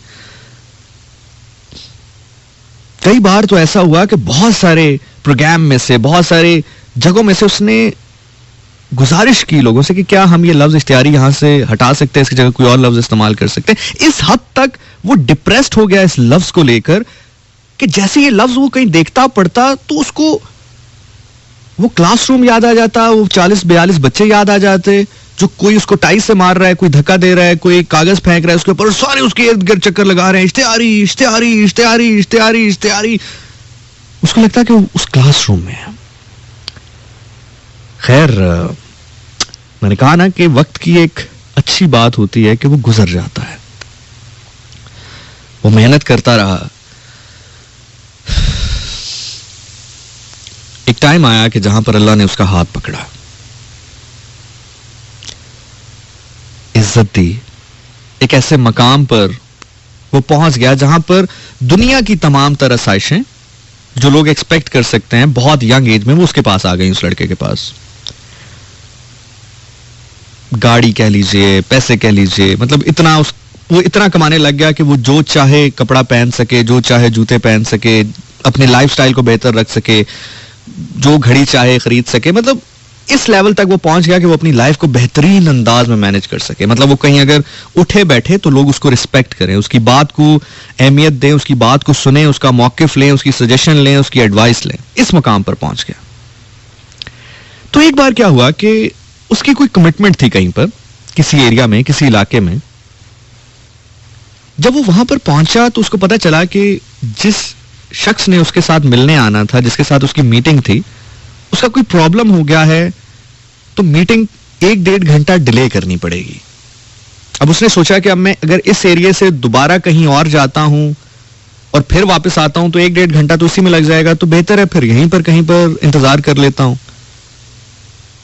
तो उसको अचानक याद आया कि जिस एरिया में वो खड़ा है, जिस एरिया में ये मीटिंग शेड्यूल्ड है, या जिस एरिया में उसने उस शख्स से मिलना था, ये वो एरिया है जहां पर उसका स्कूल भी वाक़या है, जहां पर उसने पहली से लेकर 10वीं तक तालीम हासिल की है, जहां पर उसका स्कूल वाक़या है, ये वही एरिया, उसके बिल्कुल करीब ही उसका स्कूल है। तो उसने कहा यार बहुत अरसा हो गया स्कूल छोड़े हुए, ऐसा करता हूं, ये जो 1-1.5 घंटा है, आज किस्मत से चलो इस एरिया में आना हो ही गया है, तो ऐसा है कि अपने स्कूल चला जाता हूं, पुरानी यादें ताज़ा कर लेता हूं, कैंटीन चला जाऊंगा, वहां पर कैंटीन के समोसे खा लूंगा, पुरानी यादें ताज़ा हो जाएंगी। वो जो सोडा मिला करता था 15-20 रुपए का, पता नहीं कितने का मिलेगा। आओ चलो चलता हूं, देखता हूं मेरा स्कूल कितना चेंज हो गया है, मेरा क्लासरूम कितना चेंज हो गया है, मेरे टीचर्स जो है वो अब कहीं बुजुर्ग हो गए होंगे, मैं उनसे मिलता हूं, देखता हूं मुझे पहचान पाते हैं कि नहीं पहचान पाते। तो उसने सोचा कि चलो ऐसा है कि ये 1-1.5 घंटा जरा नॉस्टैल्जिक फील करते हैं, जरा एंजॉय करते हैं, चलो अपने पुराने स्कूल चलते हैं, 1-1.5 घंटा गुजर जाएगा। तो उसने अपने ड्राइवर से कहा कि यार ऐसा करो कि गाड़ी जो है वो फलां जानिब ले जाओ, वो जो फलां स्कूल है उसकी जानिब ले जाओ। खैर उसकी गाड़ी जब स्कूल के गेट पर पहुंची तो गाड़ी को देखते हुए, उस शान शौकत को देखते हुए, जो गार्ड था उस स्कूल का, वो भागता हुआ आया और उसने कहा जी, तो जी सर जी सर जी सर। तो उसने बताया कि मैं स्कूल का पुराना स्टूडेंट हूं और फिलहाल मैं ये करता हूं। तो उसने तीसरी बात ही नहीं सुनी, उसने जी जी आइए आइए, सर उसने पूरा गेट खोल दिया और बड़े तरीके से जैसे कोई बहुत बड़ा ऑफिसर जो है वो दाखिल हो रहा है। तो वो लड़का बहुत अरसे के बाद अपने स्कूल में दाखिल हुआ, अपनी गाड़ी में, बिल्कुल प्रिंसिपल के ऑफिस के बाहर जो कॉरिडोर है उसके बाहर उसकी गाड़ी खड़ी हुई, ड्राइवर निकला, उसने दरवाजा खोला, वो लड़का ब्लैक पैंट कोट में मलबूस, शाइनिंग शूज पहने हुए, हाथ में रोलेक्स पहनी हुई, अपनी गाड़ी से उतरा और ये सोचता हुआ कि प्रिंसिपल साहब के पास जाता हूँ, अपने टीचर्स से मिलता हूँ, अपना क्लासरूम देखता हूँ, कैंटीन में जाता हूँ, जरा अपनी यादें ताज़ा करता हूँ। और एक अजीब सी मुस्कुराहट, एक अजीब सी खुशी उसके दिल में थी, एक अजीब सा इत्मीनान, एक ग्रैटिट्यूड उसके दिल में था, एक शुक्र उसके दिल में था। और जैसे वो गाड़ी से उतरा और प्रिंसिपल ऑफिस की जानिब जाने लगा तो उसकी नजर एक शख्स पे पड़ी। वो शख्स जिसके बाल अब कुछ सफेद हो चुके थे, वो शख्स जिसके चेहरे पे अब कुछ झुर्रियां थीं, वो शख्स जो शायद अपने उस लहजे की वजह से, अपनी उस सख्ती की वजह से, वो सख्ती उसके चेहरे पर भी आना शुरू हो गई थी, वो शख्स वही था जिसने आकर उस लड़के को, उस बच्चे को क्लास में कहा था, ओ इश्तिहारी। जैसे ही उस लड़के की नजर उस मर्द पर, उस बंदे पर पड़ी तो उसके दिल में मौजूद खुशी, उसके चेहरे पे मौजूद मुस्कुराहट, एक इत्मीनान, एक कॉन्फिडेंस एकदम से गायब हो गया, वैनिश हो गया। और एकदम वो ट्रिगर हो गया, जैसे वो ट्रिगर हो जाता था वो लफ्ज सुन के वो लड़का ट्रिगर हो जाता था। तो आप फॉर अ सेकंड इमेजिन करो, फॉर अ 1 सेकंड इमेजिन करो कि वो शख्स उसके सामने आ गया अचानक, जिसने ये लफ्ज कहा था, जिसके बाद उस 40-45 बच्चों ने उस बच्चे का तवाफ करते हुए ये चिल्लाया था, इश्तिहारी इश्तिहारी इश्तिहारी। तो जैसे ही उस लड़के ने उस शख्स को देखा, उसका दिल चाहा कि वो अभी जाकर उसको गिरेबान से पकड़ ले, और शायद वो लड़का उस वक्त जिस पोजीशन पर मौजूद था किसी की जुर्रत भी नहीं होती कि उसका हाथ के ऊपर भी हाथ रख सके। उस लड़के का दिल चाहा कि वो अभी उसका गिरेबान पकड़ ले, उस शख्स का गला पकड़ ले और कहे कि तुमने किस कैद में मुझे, किस जिंदान में मुझे कैद किया है। एक कैदे बामुशक्कत होती है, एक टॉर्चर सेल होता है। एक कैसा टॉर्चर सेल है जो सिर्फ एक लफ्ज कहने से मुझे ऐसा लगता है कि आसपास मेरे जिंदान बन चुका है, और आसपास न जाने कितने लोग हैं जो हाथ में नेजा लिया, हाथ में कोड़े लिए, हाथ में दर्रा लिया मेरे ऊपर मार रहे हैं और ये लफ्ज दोहरा रहे हैं, इश्तिहारी इश्तिहारी इश्तिहारी, और मुझे ऐसा लग रहा है कि हजारों लाखों चूंटियां मेरे जिस्म को नोच रही हैं। लेकिन उस शख्स की किस्मत अच्छी थी। न जाने कौन सी ताकत थी, बावजूद इसके कि वो लड़का उस शख्स की जानिब 2-3 कदम बढ़ा, 2-3 कदम बढ़ा उस शख्स की जानिब। लेकिन जैसे किसी बच्चे को हाथ से पकड़ के दूसरी जानिब उसका रुख मोड़ा जाता है ना, उसको दूसरी जानिब ले जाया जाता है, पता नहीं वो कौन सी ताकत थी कि उसको लगा कि किसी ने उसका हाथ थामा है और उसको उस शख्स से दूसरी समत की जानिब चलने पर मजबूर कर दिया है। खैर, उस लड़के ने जब्त रखा, अपने कोट का ऊपर वाला बटन बंद करते हुए कॉरिडोर की जानिब पैदल चलना शुरू किया, और प्रिंसिपल ऑफिस के बाहर जो एक क्लर्क बैठा था, एक पीएन बैठा था, उसको अपना कार्ड दिया और कहा कि ये प्रिंसिपल साहब के टेबल पे रख दो सिर्फ। वो शख्स अंदर गया और सेकंड के 1000वें हिस्से में बाहर आया और कहा कि आइए आइए, सर कह रहे हैं उनको लेकर आइए अंदर। उस लड़के ने अपनी यादें उनके साथ शेयर करना शुरू की। ये नहीं बताया कि ये जो बुरी याद थी, तल्ख याद थी, ये नहीं बताया। बताया कि किस तरह से यहां पे वो डिबेट किया करता था, किस तरह से अभी भी कुछ जगह ऐसी हैं, कुछ क्लासरूम ऐसे हैं जहां पर उसके बनाए हुए चार्ट्स या उसकी की हुई डिबेट के बाद आई हुई ट्रॉफीज अवेजा हैं। अभी भी नोटिस बोर्ड पे कुछ ऐसे टाइम टेबल हैं जो उसने अपने हाथ से कलर किए थे, अपने हाथ से बनाए थे, और किस तरह से अब वो मुख्तलिफ दुनिया के मार्के सर कर रहा है। मुख्तलिफ उसने अपनी दुनिया का ये जो दायरा है, जो हिसार है, किस तरह से एक ऐसा सर्कल बना लिया है कि कितना अच्छा काम कर रहा है वो, किस मकाम पर जाकर काम कर रहा है वो, कितना कुछ अब उसके हाथ में है। खैर, प्रिंसिपल बहुत खुश हुए। कुछ टीचर्स भी उस लड़के को मिले जो कि अब बूढ़े हो गए थे, कमर झुक गई थी, लेकिन टीचर और वालिदैन, शायद इसलिए कहा गया है कि दोनों बहुत जरूरी हैं लाइफ में, कि कमजोर नजर होने के बावजूद भी उस लड़के को टीचर्स ने पहली नजर में पहचान लिया। जैसे ही वो टीचर बारी बारी करके कमरे में दाखिल होते गए, हर टीचर के आने पर वो लड़का खड़ा होता, सलाम करता, नजर झुकाता। खैर, इसी असना में 1 घंटा सवा घंटा गुजरा, उस लड़के को कॉल आना शुरू हो गई मोबाइल फोन पर उस बंदे की कि यार मैं फ्री हो गया हूं, मैं आ गया हूं, आप आ जाइए। उस लड़के ने सबसे सलाम किया, निकलना चाहा, रुक गया। प्रिंसिपल साहब के पास वापस आया और कहा कि सर, अगर मैं कुछ गुजारिश करूं आपसे तो आप मेरी गुजारिश मानेंगे? उसने कहा जी बताइए। उस लड़के ने कहा कि ये कॉन्फिडेंशियल होता है, मैं जानता हूं, लेकिन क्या ये मुमकिन है, क्या ये पॉसिबल है कि आपके पास कोई लिस्ट हो, कोई रिकॉर्ड हो? अभी जब मैं आपसे बात कर रहा हूं तो कुछ ऐसे बच्चे जिनकी फीस 2 महीने 3 महीने की ना डिपॉजिट हुई हो, या कोई ऐसे बच्चे हैं जो आपके पास उस लिस्ट में आ चुके होंगे जहां पर अगर आप वो 1-2 दिन 4 दिन 5 दिन तक फीस जमा ना कराएं तो आप उनको क्लास में नहीं बैठने देंगे, आप उनको स्कूल नहीं आने देंगे। ऐसा कुछ है आपके पास रिकॉर्ड? तो प्रिंसिपल साहब ने कहा कि यार मुझे पता नहीं है, लेकिन मैं पूछ सकता हूं अपने अकाउंट डिपार्टमेंट से। सब खैरियत है, आप ऐसा क्यों पूछ रहे हैं? मैंने कहा सर आप देखिए कि अगर ऐसा कुछ है तो। खैर, प्रिंसिपल ऑफिस में प्रिंसिपल के सामने पड़ी हुई चेयर में वो लड़का दोबारा बैठा। प्रिंसिपल साहब ने अपने पास पड़े हुए उस फोन को डायल किया, अकाउंट्स में फोन मिला और कहा कि यार कुछ ऐसा है हमारे पास सिस्टम के हम देख सके कि कुछ बच्चे जो कि बिल्कुल अब उस बॉर्डर लाइन पे हैं कि जहां पर उनकी फीस जमा ना हुई तो हम उनको स्कूल में या क्लास में नहीं आने देंगे, कुछ ऐसा है, कुछ रिकॉर्ड है हमारे पास? उन्होंने कहा जी सर है, अगर आप कहें तो मैं प्रोवाइड कर सकता हूँ।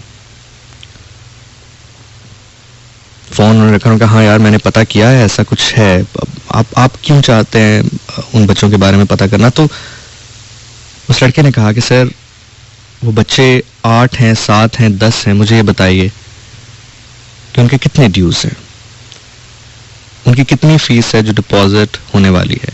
क्योंकि वो एक सरकारी स्कूल था, सरकारी स्कूल की साल की फीस 8-10 हजार 12 हजार से ज्यादा नहीं होती है।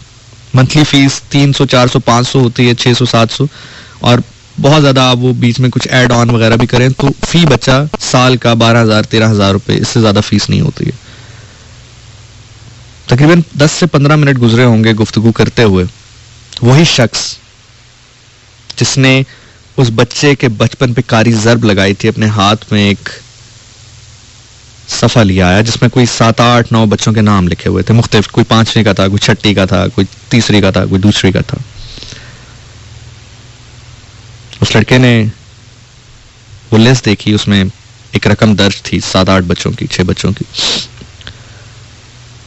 उस लड़के ने वो पैसे, जो अमाउंट उसके ऊपर दर्ज थी, वो पैसे उस पेपर के ऊपर रखे और कहा सर प्लीज ये फीस आज ही जमा कर लीजिए, और प्लीज किसी को ये मत बताइएगा, उनके वालिदैन को भी नहीं, कि ये फीस किसने जमा कराई। और आप बस उनको कॉल ही ना कीजिएगा, ना आप कॉल करेंगे ना वो आपसे पूछेंगे, आप बस बच्चों को आपने कुछ नहीं कहना, इनको आने दें, इनको बैठने दें, इनको पढ़ने दें, इनको कुछ नहीं कहना आपने। और ना आप वालिदैन से तो आप रब्ता करेंगे ही नहीं, जवाब नहीं करेंगे तो वो भी नहीं करेंगे, तो बस चलने दें। ये इतनी फीस है कि इनका ये सेशन खत्म हो जाएगा तो आपको फीस की जरूरत नहीं होगी, ये पूरे साल की फीस है इनकी। वो शख्स बहुत गौर से देख रहा था और शायद पहचान नहीं पा रहा था उस लड़के को। अगर पहचान पाता तो आज भी इश्तिहारी कहता। क्यों? क्योंकि आज वो उसको इश्तिहारी नहीं कह रहा था। आज जब उसके सामने वो पेपर रख रहा था तो जब उसने पेन मांगा तो उसने जी सर ये पेन लीजिए, आज उसको सर सर कह के मुखातिब कर रहा था। इसी असना में जब चाय आई तो चाय का कप उसी शख्स ने बड़ी मेहमान नवाजी दिखाते हुए उसके सामने रखा, ये सर ये चाय लीजिए। शायद वो शख्स उसको पहचान नहीं पा रहा था कि वो लड़का कौन है, लेकिन वो लड़का उसको लाखों के मजमे में भी पहचान सकता था, उसकी आवाज को हजारों आवाजों में भी पहचान सकता था। वो प्रिंसिपल शायद ये सोच रहा होगा कि शायद चूंकि अपने पुराने स्कूल में आया है, अब माशाल्लाह अल्लाह ने हाथ थामा है, अल्लाह ने रहमत रखी है, अच्छा कमा रहा है, तो शायद कुछ कम्युनिटी को वापस देना चाह रहा है, कुछ बच्चों की मदद करना चाह रहा है।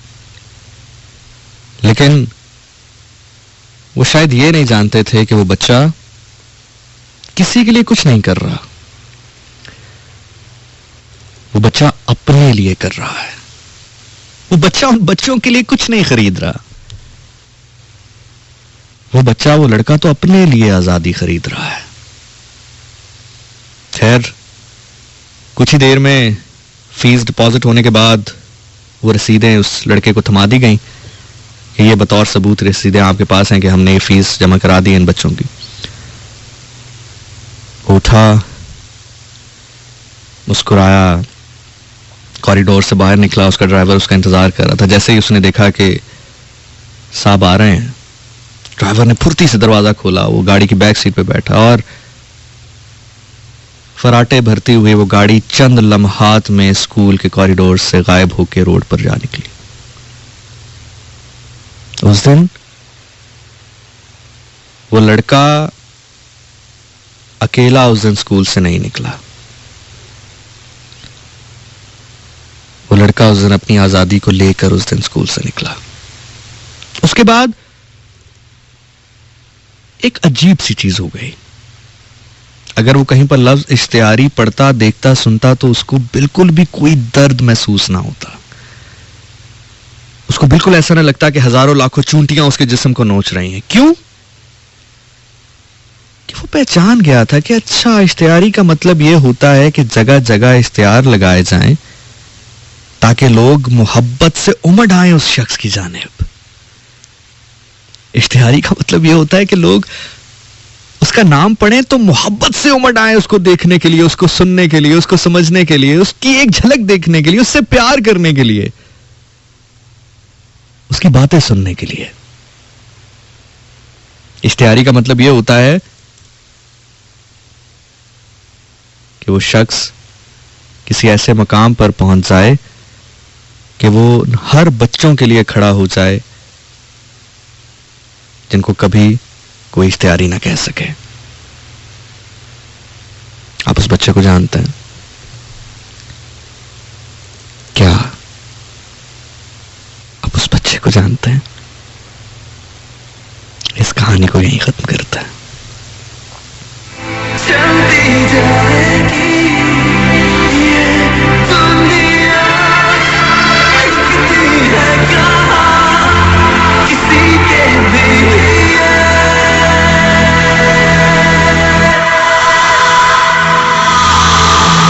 चेहरे बदलते रहे, जिंदगी वैसे ही चलती रही। दुनिया बदलती है, फितरत है, इसमें हमारी कोई गलती नहीं।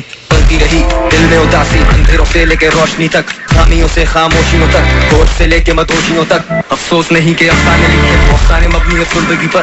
खुदा तू देता है बेहिसाब, मेरे दर्द में थोड़ी तो कमी कर। खिले ना क्यों यहाँ अब गुलाब, जिंदगी बहार की कमी बस। किस्मत हमारे ही हाथ में है, उसने इख्तियार की है कमी बस। वो लोग भी गुजर गए, वो घर भी जल चुके, वहाँ कुछ नहीं, वहाँ से अब दर्द उठे। सफर तो भरेंगे दोस्त, वक्त की मरहम में शिफा है, पर वक्त पे रहे मैं दोस्त। वो कब किसी के लिए रुका है, झुके ना सर, फैले ना हाथ, हमारे अब बस यही दुआ है। कभी कभी आए सोच, जो हुआ वो ठीक ही हुआ है।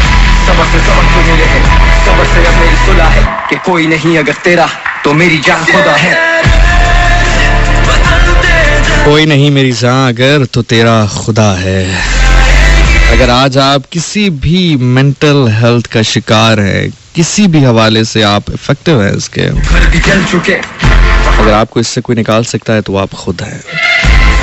जिस अजियत में आप हैं उस अजियत से किसी और को निकाल दीजिए, आपके हिस्से की अजियत खत्म हो जाएगी। हमारे अब बस यही दुआ है, कभी कभी आए सोच, जो हुआ वो ठीक ही हुआ है। सबर से सबक तो मिले है, सबर से अब मेरी सुलह है कि कोई नहीं अगर तेरा तो मेरी जान खुदा है। बदलते जाएंगे, चलती जाएगी, चलती जाएगी ये दुनिया, रुकती है कहाँ, किसी के भी लिए,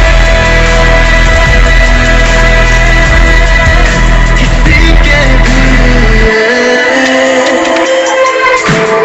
एक मिनट रुकी, मेरा वेट कर। ओके देन जब भी बाई टेक वन, कहा तो ना माफ कीजिएगा। शालीमार गार्डन में 5:30 बजे मेरा शूट के लिए हेयर एंड मेकअप। जल्दी मेरे शेड्स ला, लेकिन पहले चेक द पैरामीटर। गानों के बढ़ते डेसिबल, चेक पे बढ़ते डेसिमल, इट्स इनक्रेडिबल। मैं इसमत चुगदाई, कैसे किस्मत भुल आई। I think about this at night. Give a bash at the bad, the martial mad, मेरा instinct animalistic, mad magician, yeah, mathematician. I never take second position, I'm get ballistic, cataclysmic, बिल्कुल असली, लिखूं meticulously, लफ्ज़ मैंने medicinal से, love किया मैंने कलम से, सच बोला मैंने कसम से, रंग देखो कैसे बदलते दिखते हैं सबके, करते कब से, बातें पक्की, बातें कच्चे, I've had enough of it, but I keep going, got no option but to keep flowing, keep the toxic out of my zone, tell me that you fuck me off of my throne, but before I gotta go, let me tell you this. One thing I need you to know, if you ever need a friend, you can call my phone, 'cause you are not alone.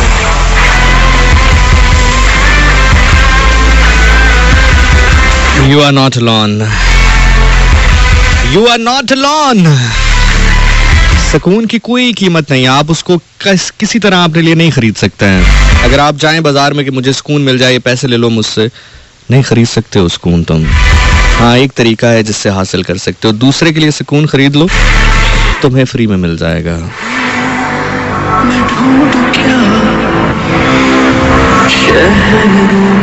मेरी personality ऐसी है, मैं पैदाइशी तौर पर कभी vulnerable नहीं होता किसी के सामने। मेरे दोस्त मुझे अक्सर ही कहते हैं, यार तू कभी जिंदगी में कुछ शेयर नहीं करता। मेरे पेरेंट्स इवन मुझे कहते हैं, मेरी माँ मुझे अक्सर कहती है कि यार कभी कोई मसला हो बात किया कर, मुझसे कहा कर, मुझसे बात किया कर। ये मेरी पर्सनैलिटी ऐसी है, मैं कभी वल्नरेबल नहीं होता किसी के सामने। एक वैसे बाय नेचर ऐसा हूँ, खुदा की तरफ से ऐसा हूँ, फिर दूसरा एक रोल खुदा ने ऐसा दिया है कि जहाँ पर लोग देख कर मोटिवेशन लेते हैं, फिर आपको उस करैक्टर को लिव अप करने के लिए बहुत सारी मेहनत करनी होती है। बट मैंने पहले भी कहा कि बहुत सोचा मैंने, और मुझे ये कहा गया, मुझे ये महसूस हुआ, मैं बहुत यकीन करता हूँ अपने वजदान पर, अपने दिल में उठने वाले एहसास पे, कि अगर रात के इस आखिरी पहर कोई शख्स इस बात को, इस वाक़े को सुनकर दोबारा लड़ने के लिए खड़ा हो सकता है, तो फिर ये सौदा घाटे का नहीं है। शायद ये 14 साल में शायद ये पहली मर्तबा होगी। 14 साल मुझे रेडियो करते हो गए आपके लिए। It will be the first time you are seeing me getting vulnerable in front of you. Not like अब तो वो है भी नहीं, अब तो लेकिन यहाँ पे एक सवाल है जो बड़ा इंपॉर्टेंट है। वो सवाल ये है कि वो ताकत कौन सी थी जिसने उस बच्चे को, जो कि जवान हो चुका था, ताकतवर था, साहिब हैसियत था, पोजीशन में था, बाखुदा गिरेवान में हाथ डालता तो जुर्रत किसी की नहीं थी कि उसके हाथ पे हाथ रखता। लेकिन वो कौन सी ताकत थी जिसने उसका हाथ थामा, बाजू थामा और उसको वहां से ले गया? वो ताकत कौन सी थी, ये जानना बहुत जरूरी है। इस पे बात करते हैं।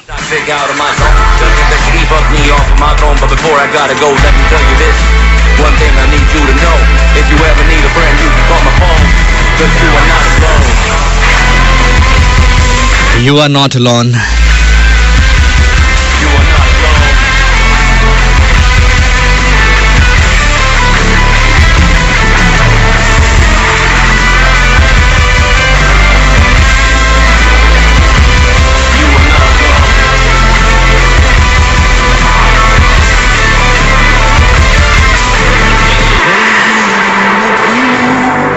मैं ढूंढूं क्या शहरों में घूम बेवजह, सब कुछ मैं कह दूं दिल में है क्या, सब कुछ मैं कह दूं बेवजह, सब कुछ मैं कह दूं। चेहरे बदलते रहे, हम इसी शहर में चलते रहे, सब कुछ मैं कह दूं। घर था वीरान मेरा और हम अकेले ही जलते रहे, ढले ये शाम अब दिन चढ़े। घर था वीरान मेरा और हम अकेले ही जलते रहे, ढले ये शाम या दिन चढ़े, आओ रोशनी की सिमत चलें। अकेले ही जलते रहे, hold my hand, trust me, रात जितनी भी लंबी हो, दिल ना उम्मीद नहीं, नाकाम ही तो है, लंबी है गम की शाम मगर शाम ही तो है। शाम जितनी भी लंबी हो, अंधेरा हमेशा के लिए नहीं होता है। कुछ मैं कह दूं। घर था वीरान मेरा और हम अकेले ही जलते रहे, ढले ये शाम अब दिन चढ़े, चलो रोशनी की सिमत चले, अपनी जात पे यकीन मेरा, अज़राइल मुझे ये यकीन करे, हकीर है कलम अलील के लिए, कहने को तेरे नसीब तो है, फिर पीठ पीछे क्यों ये हरीफ बने अजीब ये चेहरे बदलते जाएंगे, चलती जा। अब जरा पहली सफ में आके बैठे हैं जुमलों के खरीदार है। बाखुदा ये जुमला अभी जहन में उतरा है, अमानतन उतरा है, जुमला खुद बताएगा कि वो कहां से आया है, जुमला खुद बताएगा कि वो कहां से आया है। जरा पहली सफ में आए जो जुमलों के खरीदार हैं। अब एक मकाम ऐसा आएगा जिस मकाम पे जाके आप जो मांगना चाहें मांग लीजिएगा, लेकिन उससे पहले मुझे आपसे उस ताकत को मुतारिफ करवाना है। लेकिन ये जुमला सुनिए पहले। मैंने आपसे कहा कि कोई ताकत थी जिसने उसका हाथ थामा। खुदा जब खुश होता है तो पता क्या करता है, या आपका हाथ अपने हाथ में ले लेता है या आपका हाथ उसके हाथ में दे देता है जिसको उसने अपना हाथ कहा है। हाय हाय हाय हाय हाय। अब जाग कर आइएगा मेरे साथ, आपकी सोच से पहले प्रोग्राम खत्म करके यहाँ से उठ जाऊंगा। अब जाग कर आइएगा मेरे साथ। चेहरे बदलते रहे, हम इसी शहर में चलते रहे, सब कुछ मैं कह दूं। घर था वीरान मेरा और हम अकेले ही जलते रहे, ढले ये शाम अब दिन चढ़े, चलो रोशनी की सिमत चले, अपनी जात पे यकीन मेरा, अज़राइल मुझे ये यकीन करे, हकीर है कलम अलील के लिए, कहने को तेरे जब खुदा मेहरबान होता है तो या तुम्हारा हाथ अपने हाथ में ले लेता है, बदलते जाएंगे, या तुम्हारा हाथ उसके हाथ में दे देता है जिसके हाथ को उसने अपना हाथ कहा है। जाएगी ये दुनिया।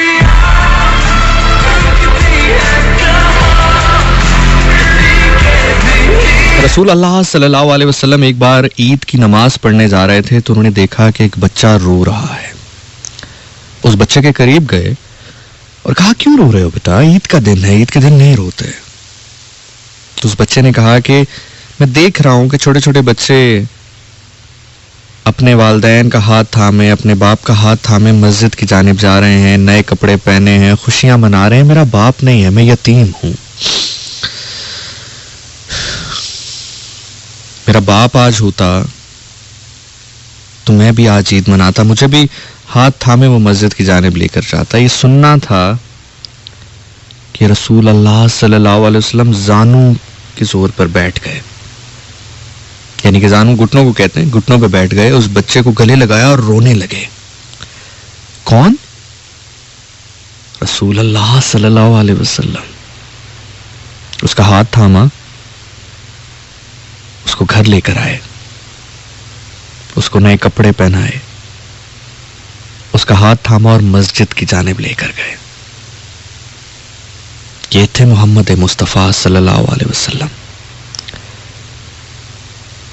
लेकिन ये ताकत जब आपके अंदर सराहियत करती है तो इस ताकत की बहुत शाखें हैं। जब भी आप किसी शहर के अंदर दाखिल होते हैं ना, दरवाजे से बिना दाखिल नहीं हो सकते। अब बात मैं सिर्फ उनसे कर रहा हूं जो मुताला करते हैं। किसी शहर में दाखिल होना हो तो दरवाजे से बिना दाखिल, हाँ चोर रास्ते हैं, चोर रास्तों से आना चाहें तो आए, लेकिन याद रखिएगा चोर रास्तों से आने वाला हमेशा चोर ही रहता है। जो दरवाजे से आता है असल हक तक वही पहुंच पाता है। दरवाजे पे बात करते हैं। आज मैं आपको एक वाकया सुनाऊंगा। आप इस वाकये पे सारी रात भी रश करते रहिए तो कम है। मेरे साथ रहिएगा।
वो ताकत उस शख्स से, उस शख्सियत से, उस हस्ती से इश्क की थी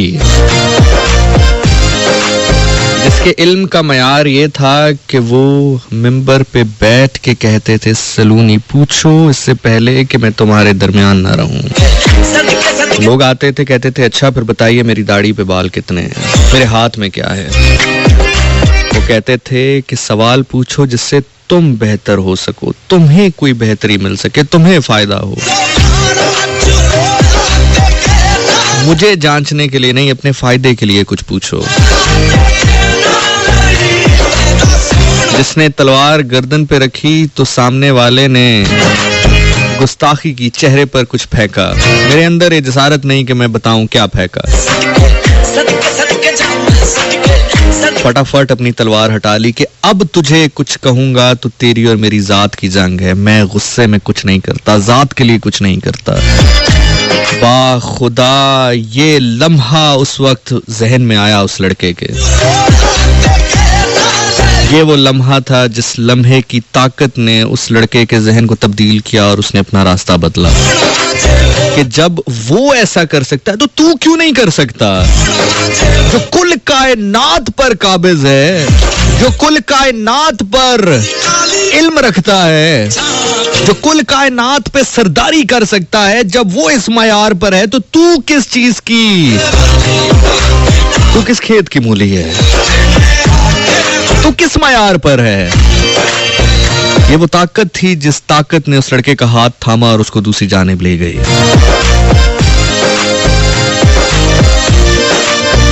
हो सकता है कोई सुन रहा हो, सोचे कि इस रात के आखिरी पहर जज्बाती होकर या शायद नींद में ये जुमले कह रहा है कि जो हाकमियत जानता हो, जो सरदारी रखता हो, जो अर्शों के रास्ते जानता हो। मैं नींद में नहीं, मैं जज्बात में नहीं, मैं साबित ना करूं। मैंने उसके दर की नौकरी की नहीं, मैंने उसके पांव की जूती की धूल को आंखों का सुरमा बनाया ही नहीं। अब वाकया तुम्हारे सामने रख रहा हूं, याद रखना। चलो ये सवाल आखिर में करके जाऊंगा। वाकया सुनो। एक शख्स आया, इमाम अली अलैहिस्सलाम ने फरमाया, सलूनी पूछो क्या पूछते हो। उस शख्स ने कहा, अच्छा फिर बताइए कि जमीन से सूरज का फासला कितना है। जमीन से सूरज का फासला कितना है बताइए। आप कह रहे हैं ना सलूनी पूछो जो पूछना चाहते हो, तो फिर बताइए। मेरा सवाल है कि जमीन से सूरज का फासला कितना है। सर उठाए बिना इमाम अली अलैहिस्सलाम ने फरमाया, अगर एक अरबी घोड़ा 500 साल तक दौड़े तो जमीन से सूरज तक पहुंचेगा। फासला इतना है जमीन से सूरज का। अगर एक अरबी घोड़ा 500 साल तक दौड़े तो इतना फासला तय करेगा जितना फासला है जमीन और सूरज के दरमियान। वो शख्स चल गया, जवाब लिया, चल दिया, लेकिन यहां पर रुके। अब सिर्फ बात यहां तक बयान कर जाऊं, बात यहां पर खत्म कर दूं, हक अदा नहीं होता। आजकल लॉजिक रखने वाले लोग हैं, साइंस रखने वाले लोग हैं, ऐसा ही है ना। इमाम अली अलैहिस्सलाम ने ये क्यों कहा?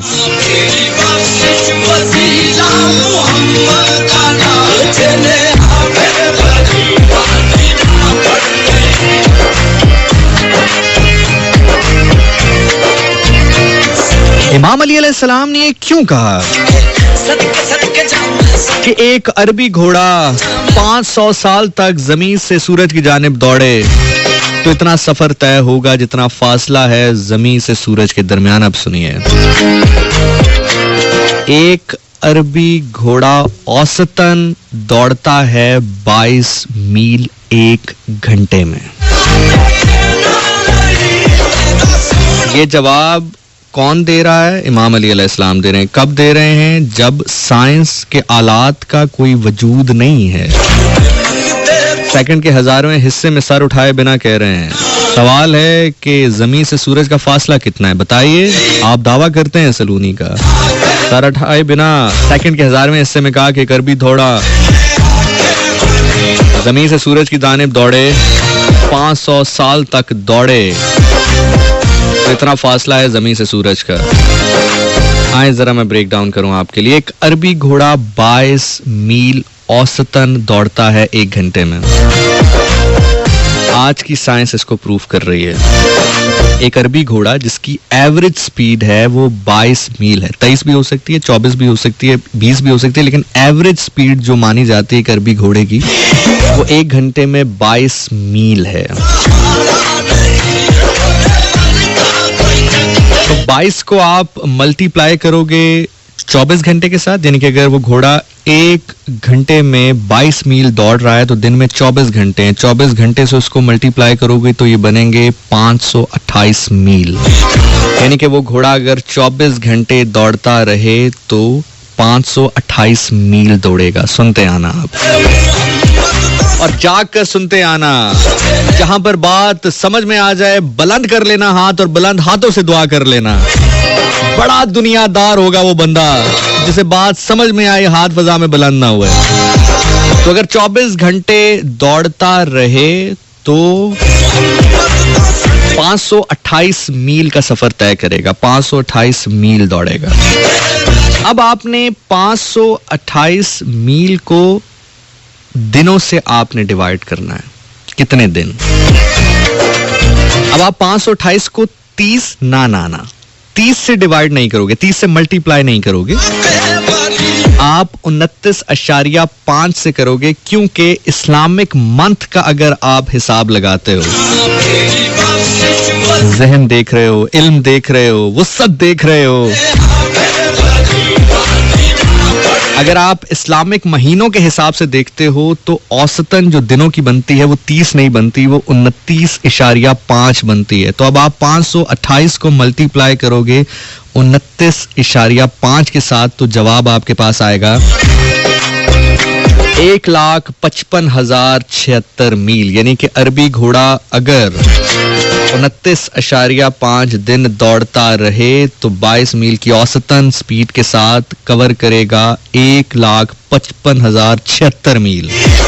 अब 1,55,076 मील को आप मल्टीप्लाई करोगे, साल में कितने महीने होते हैं? 12 महीनों के साथ करोगे तो जवाब आएगा 1,86,912। अब चूंकि मौला ने फरमाया कि 500 साल तक दौड़ता रहे तो अब 1,86,912 को मल्टीप्लाई करोगे 500 के साथ तो जवाब आएगा 9,34,56,000 मील। अब यहां पर सुनने वाली बात है, यहां तक जो कैलकुलेशन थी वो एक आम कैलकुलेशन है, अब यहां पर बात समझने वाली है। और जानो तुम्हारा मौला कौन है, और जानो वो सरदार कौन है, और जानो तुम्हारा इमाम कौन है, जानो किस तरह रसूल खुदा सल्लल्लाहु अलैहि वसल्लम ने कहा कि अली दरवाजा है इल्म के शहर का, तो क्यों कहा? 500 से मल्टीप्लाई किया तो जवाब आया 9,34,56,000। अब आज की साइंस ये कहती है कि जमीन से सूरज का फासला हमेशा एक जैसा नहीं रहता। जब ये सर्कल में एक सोलर सिस्टम पे चलते हैं तो कभी इनकी जो फासला है वो 9,40,45,00,000 तक जाता है, और जो कम से कम है वो 9,01,02,00,000 तक आता है। और जब इन अदादो शुमार की एवरेज निकाली गई, कि ज्यादा से ज्यादा फासला देखा जाए और कम से कम फैसला देखा जाए, तो जवाब आया 9,34,00,000, जो मौला ने 1400 साल पहले उसको जवाब दिया।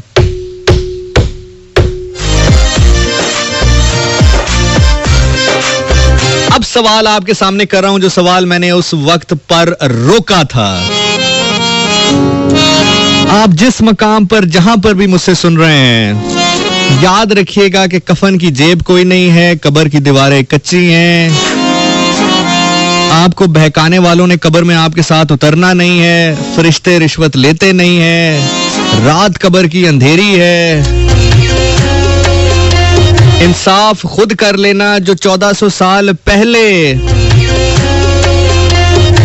सूरज और जमीन के फासले की एवरेज तक बताना जानता हो, उससे सवाल ये किया जा रहा हो कि मेरे दाढ़ी में बाल कितने हैं, मेरे हाथों पे पत्थर कितने हैं, किस तरह बर्दाश्त किया होगा उसने। चुमदे वाली सारे खाकों दे डरली, दुनिया जम जम नायो दा जपली, सावच वसे साडे इसमें तलंग धर, सदाए हो बस अली दे मलंग दी। तुझी से मौला मेरी लो लगी है, तुझी से मौला मेरी सांस बंधी है, तेरा तसव्वुर दिल की खुशी है, तेरा ही जिक्र अब खफियो जली है। अली ना इकदा अली सारे जगदा, जम्मिया कोई ना मिसले अली बस।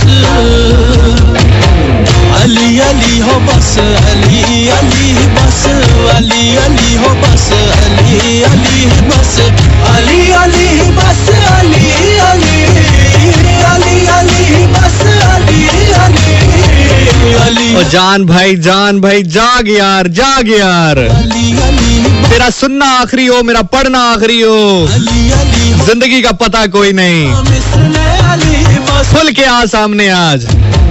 अली अली हो बस अली अली बस, अली अली हो बस। ऐसे ही दीवानी नहीं होती दुनिया, ऐसे ही दीवानी नहीं होती दुनिया, बस अली अली अली अली ऐसे ही उनकी जूती की धूल को सुरमा नहीं बनाती दुनिया। जली है। अली ना इकदा अली सारा जगदा, जम्मिया कोई ना मिसले अली बस। अली अली हो बस अली अली बस, अली अली हो बस अली अली बस, अली अली बस अली अली अली अली बस अली अली अली अली बस अली अली बस, अली अली बस अली अली बस, अली अली हो बस अली अली बस, अली अली हो बस अली अली बस। छोटे दिलां दे नाल सजदे नी सजदे, फेरी जा तस्बीहां कर लख सजदे। मिलदा नहीं रब नाही नबी मिलना, जे नहीं दिल विच इश्क अली बस। अली अली अली अली बस, अली अली हो बस अली अली बस, अली अली अली अली अली अली बस अली अली। इसके बाद जाएंगे उस शख्सियत की जानिब जिसने तो सबर की, इल्म की, हिकमत की हदें खत्म कर दी, जिसने ऐसा साइकोलॉजिकल मार मारी है। मोहम्मद चंद है तू आफताब। जुमला अभी जहन में उतरा है, तेरे हवाले कर रहा हूं। जुमला तेरी समझ में आए, हाथ बुलंद करना। बाखुदा हाथ बुलंद उसका होता है जिसको मौला ने खिरात देनी हो, जिसने इंतकाम ऐसा लिया अली अली अली कि अपनी नहीं को अली बस अली अली 72 के दिलों में उतारा, उन 72 ने करोड़ों के दिलों में उतारा।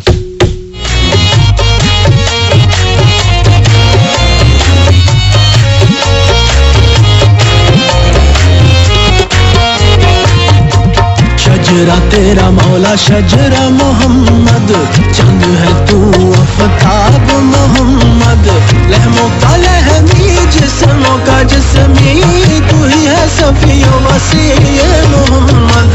कहना है समी अज खोल के दिल हो, कहना आप अपने बच्चों को अली पढ़ा दें, के दिल आप अपने बच्चों को हुसैन पढ़ा दें, खोल के दिल हो, वो आपके बच्चों को सब पढ़ा देंगे।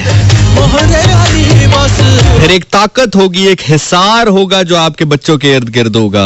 अली बस जिस तरह उस लड़के को उस जानिब नहीं जाने दिया उस हिसार ने, मौला अली दिख वो हिसार आपके बच्चों को भी कहीं और नहीं जाने देगा। अली अली बस अली अली हो बस हाय हाय। अली बस अली अली हो बस अली अली बस। छोटे दिलां दे नाल सजदे नी सजदे, फेरी जा तस्बीहां कर लख सजदे। मिलदा नहीं रब नाही नबी मिलना, जे नहीं दिल विच इश्क अली बस। अली अली अली अली बस अली अपनी औलादों पर ये एहसान कीजिए, खासतौर पे माओं को कह रहा हूँ, अपनी औलादों पर ये एहसान कीजिए, अपने बच्चों को हुसैन सिखाइए, अपने बच्चों को अली सिखाइए। अली अली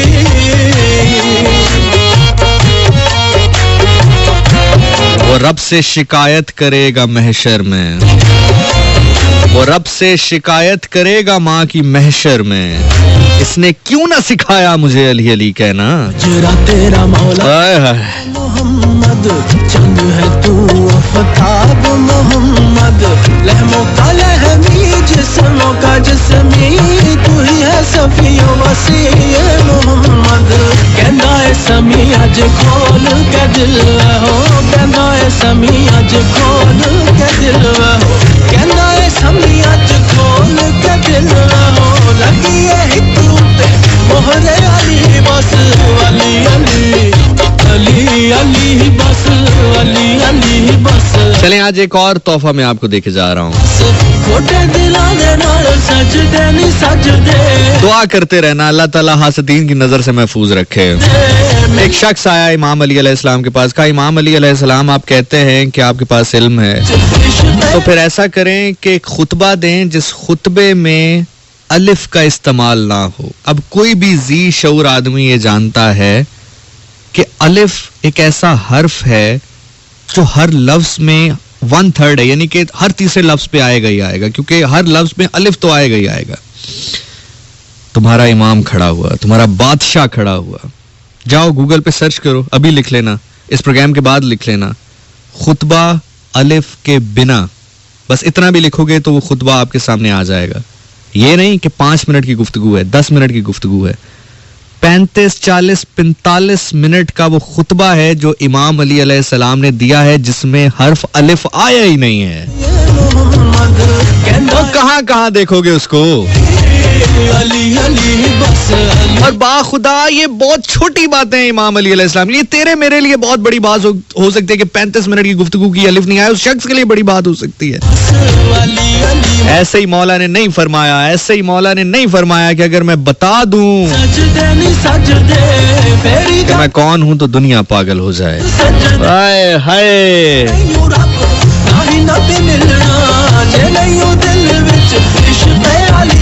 शो के बाद लिखना बिना अलिफ के खुतबा और पढ़ना उसको।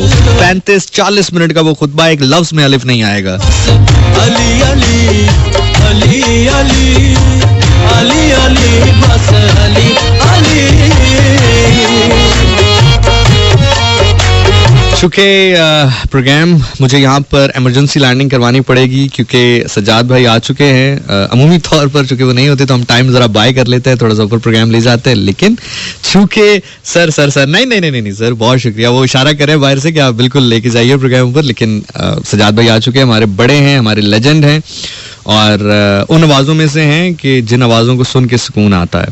सो आखिरी एक हिस्सा इस प्रोग्राम का किसी मकाम पर रह गया, लेकिन मैं इसको इंशाल्लाह अगले प्रोग्राम में कवर करूंगा, लेकिन सिर्फ इतना याद रखिएगा कि उस हिस्से का हक अदा करते हुए कि जब जनाब अली अकबर को रुखसत किया इमाम हुसैन अलैहिस्सलाम ने, तो रवायत है कि 36 बार रोका, क्योंकि जनाब अली अकबर वाहिद हस्ती थे कि जब अब्बास गए तो अब्बास का वैन हुआ, जब हुसैन गए तो हुसैन का वैन हुआ, जब जॉन गए तो जॉन का वैन हुआ। अली अकबर वाहिद हस्ती हैं कि जब वो गए तो अली अकबर का वैन नहीं हुआ। ये जुमला खुदा करे मैं पहुंचा पाऊं, तेरे दिल तक पहुंचे। बड़ा दुनियादार होगा वो बंदा, बड़ा हौसले वाला होगा वो बंदा जिसको ये जुमला समझ में आया, हाय नहीं निकली इस रात के आखिरी पहर। जब अली अकबर गए तो हाय अली अकबर आए, अली अकबर की सदा नहीं आई, हाय मोहम्मद हाय मोहम्मद हाय मोहम्मद की सदा आई। बारकैफ इस मकाम पर मैं प्रोग्राम को, महफिल को रोकता हूँ। मेरे बाद आपका साथ देंगे गुंचाए शौक में सज्जाद साहब। बहुत बहुत शुक्रिया। अल्लाह ताला आपको अपने हिफ्ज़ ईमान में रखे, किसी कमज़र्फ़ का मोहताज न करे, कोई गम ना दे सिवाय गम हुसैन अलैहिस्सलाम के। गम आपको सजदे की हालत में जाकर खुदा से रोकर मांगना पड़े, जरूर मांगिए, खुश नसीब है वो आंख जो गम हुसैन अलैहिस्सलाम में रोती है। छोड़ फरीद ना यार दामन दूहा जहान दा साडा जामन दामन अल्लाह के नबी हज़रत मोहम्मद मुस्तफ़ा सरकार दो आलम रहमतुल आलमीन रऊफ़ुर रहीम सल्लल्लाहु अलैहि वसल्लम का है। और अगर आपको लगता है कि परफेक्ट है तो फिर ठीक है, चलने दे जैसे चल रहा है। अगर परफेक्ट नहीं है तो फिर छोड़ फरीद ना यार दामन दूहा जहान दा ओ साडा जामन। इसी के साथ मुझे इजाजत दीजिए। आपके फीडबैक का मुझे बड़ी बेसब्री से इंतजार रहेगा फीडबैक देने के लिए। ज़िशान नासिर लिखेंगे इंस्टा पे, मैं आपको मिल जाऊंगा। एग्जैक्ट यूजर आईडी है ZEESHANNASIR26, ज़िशान नासिर 26।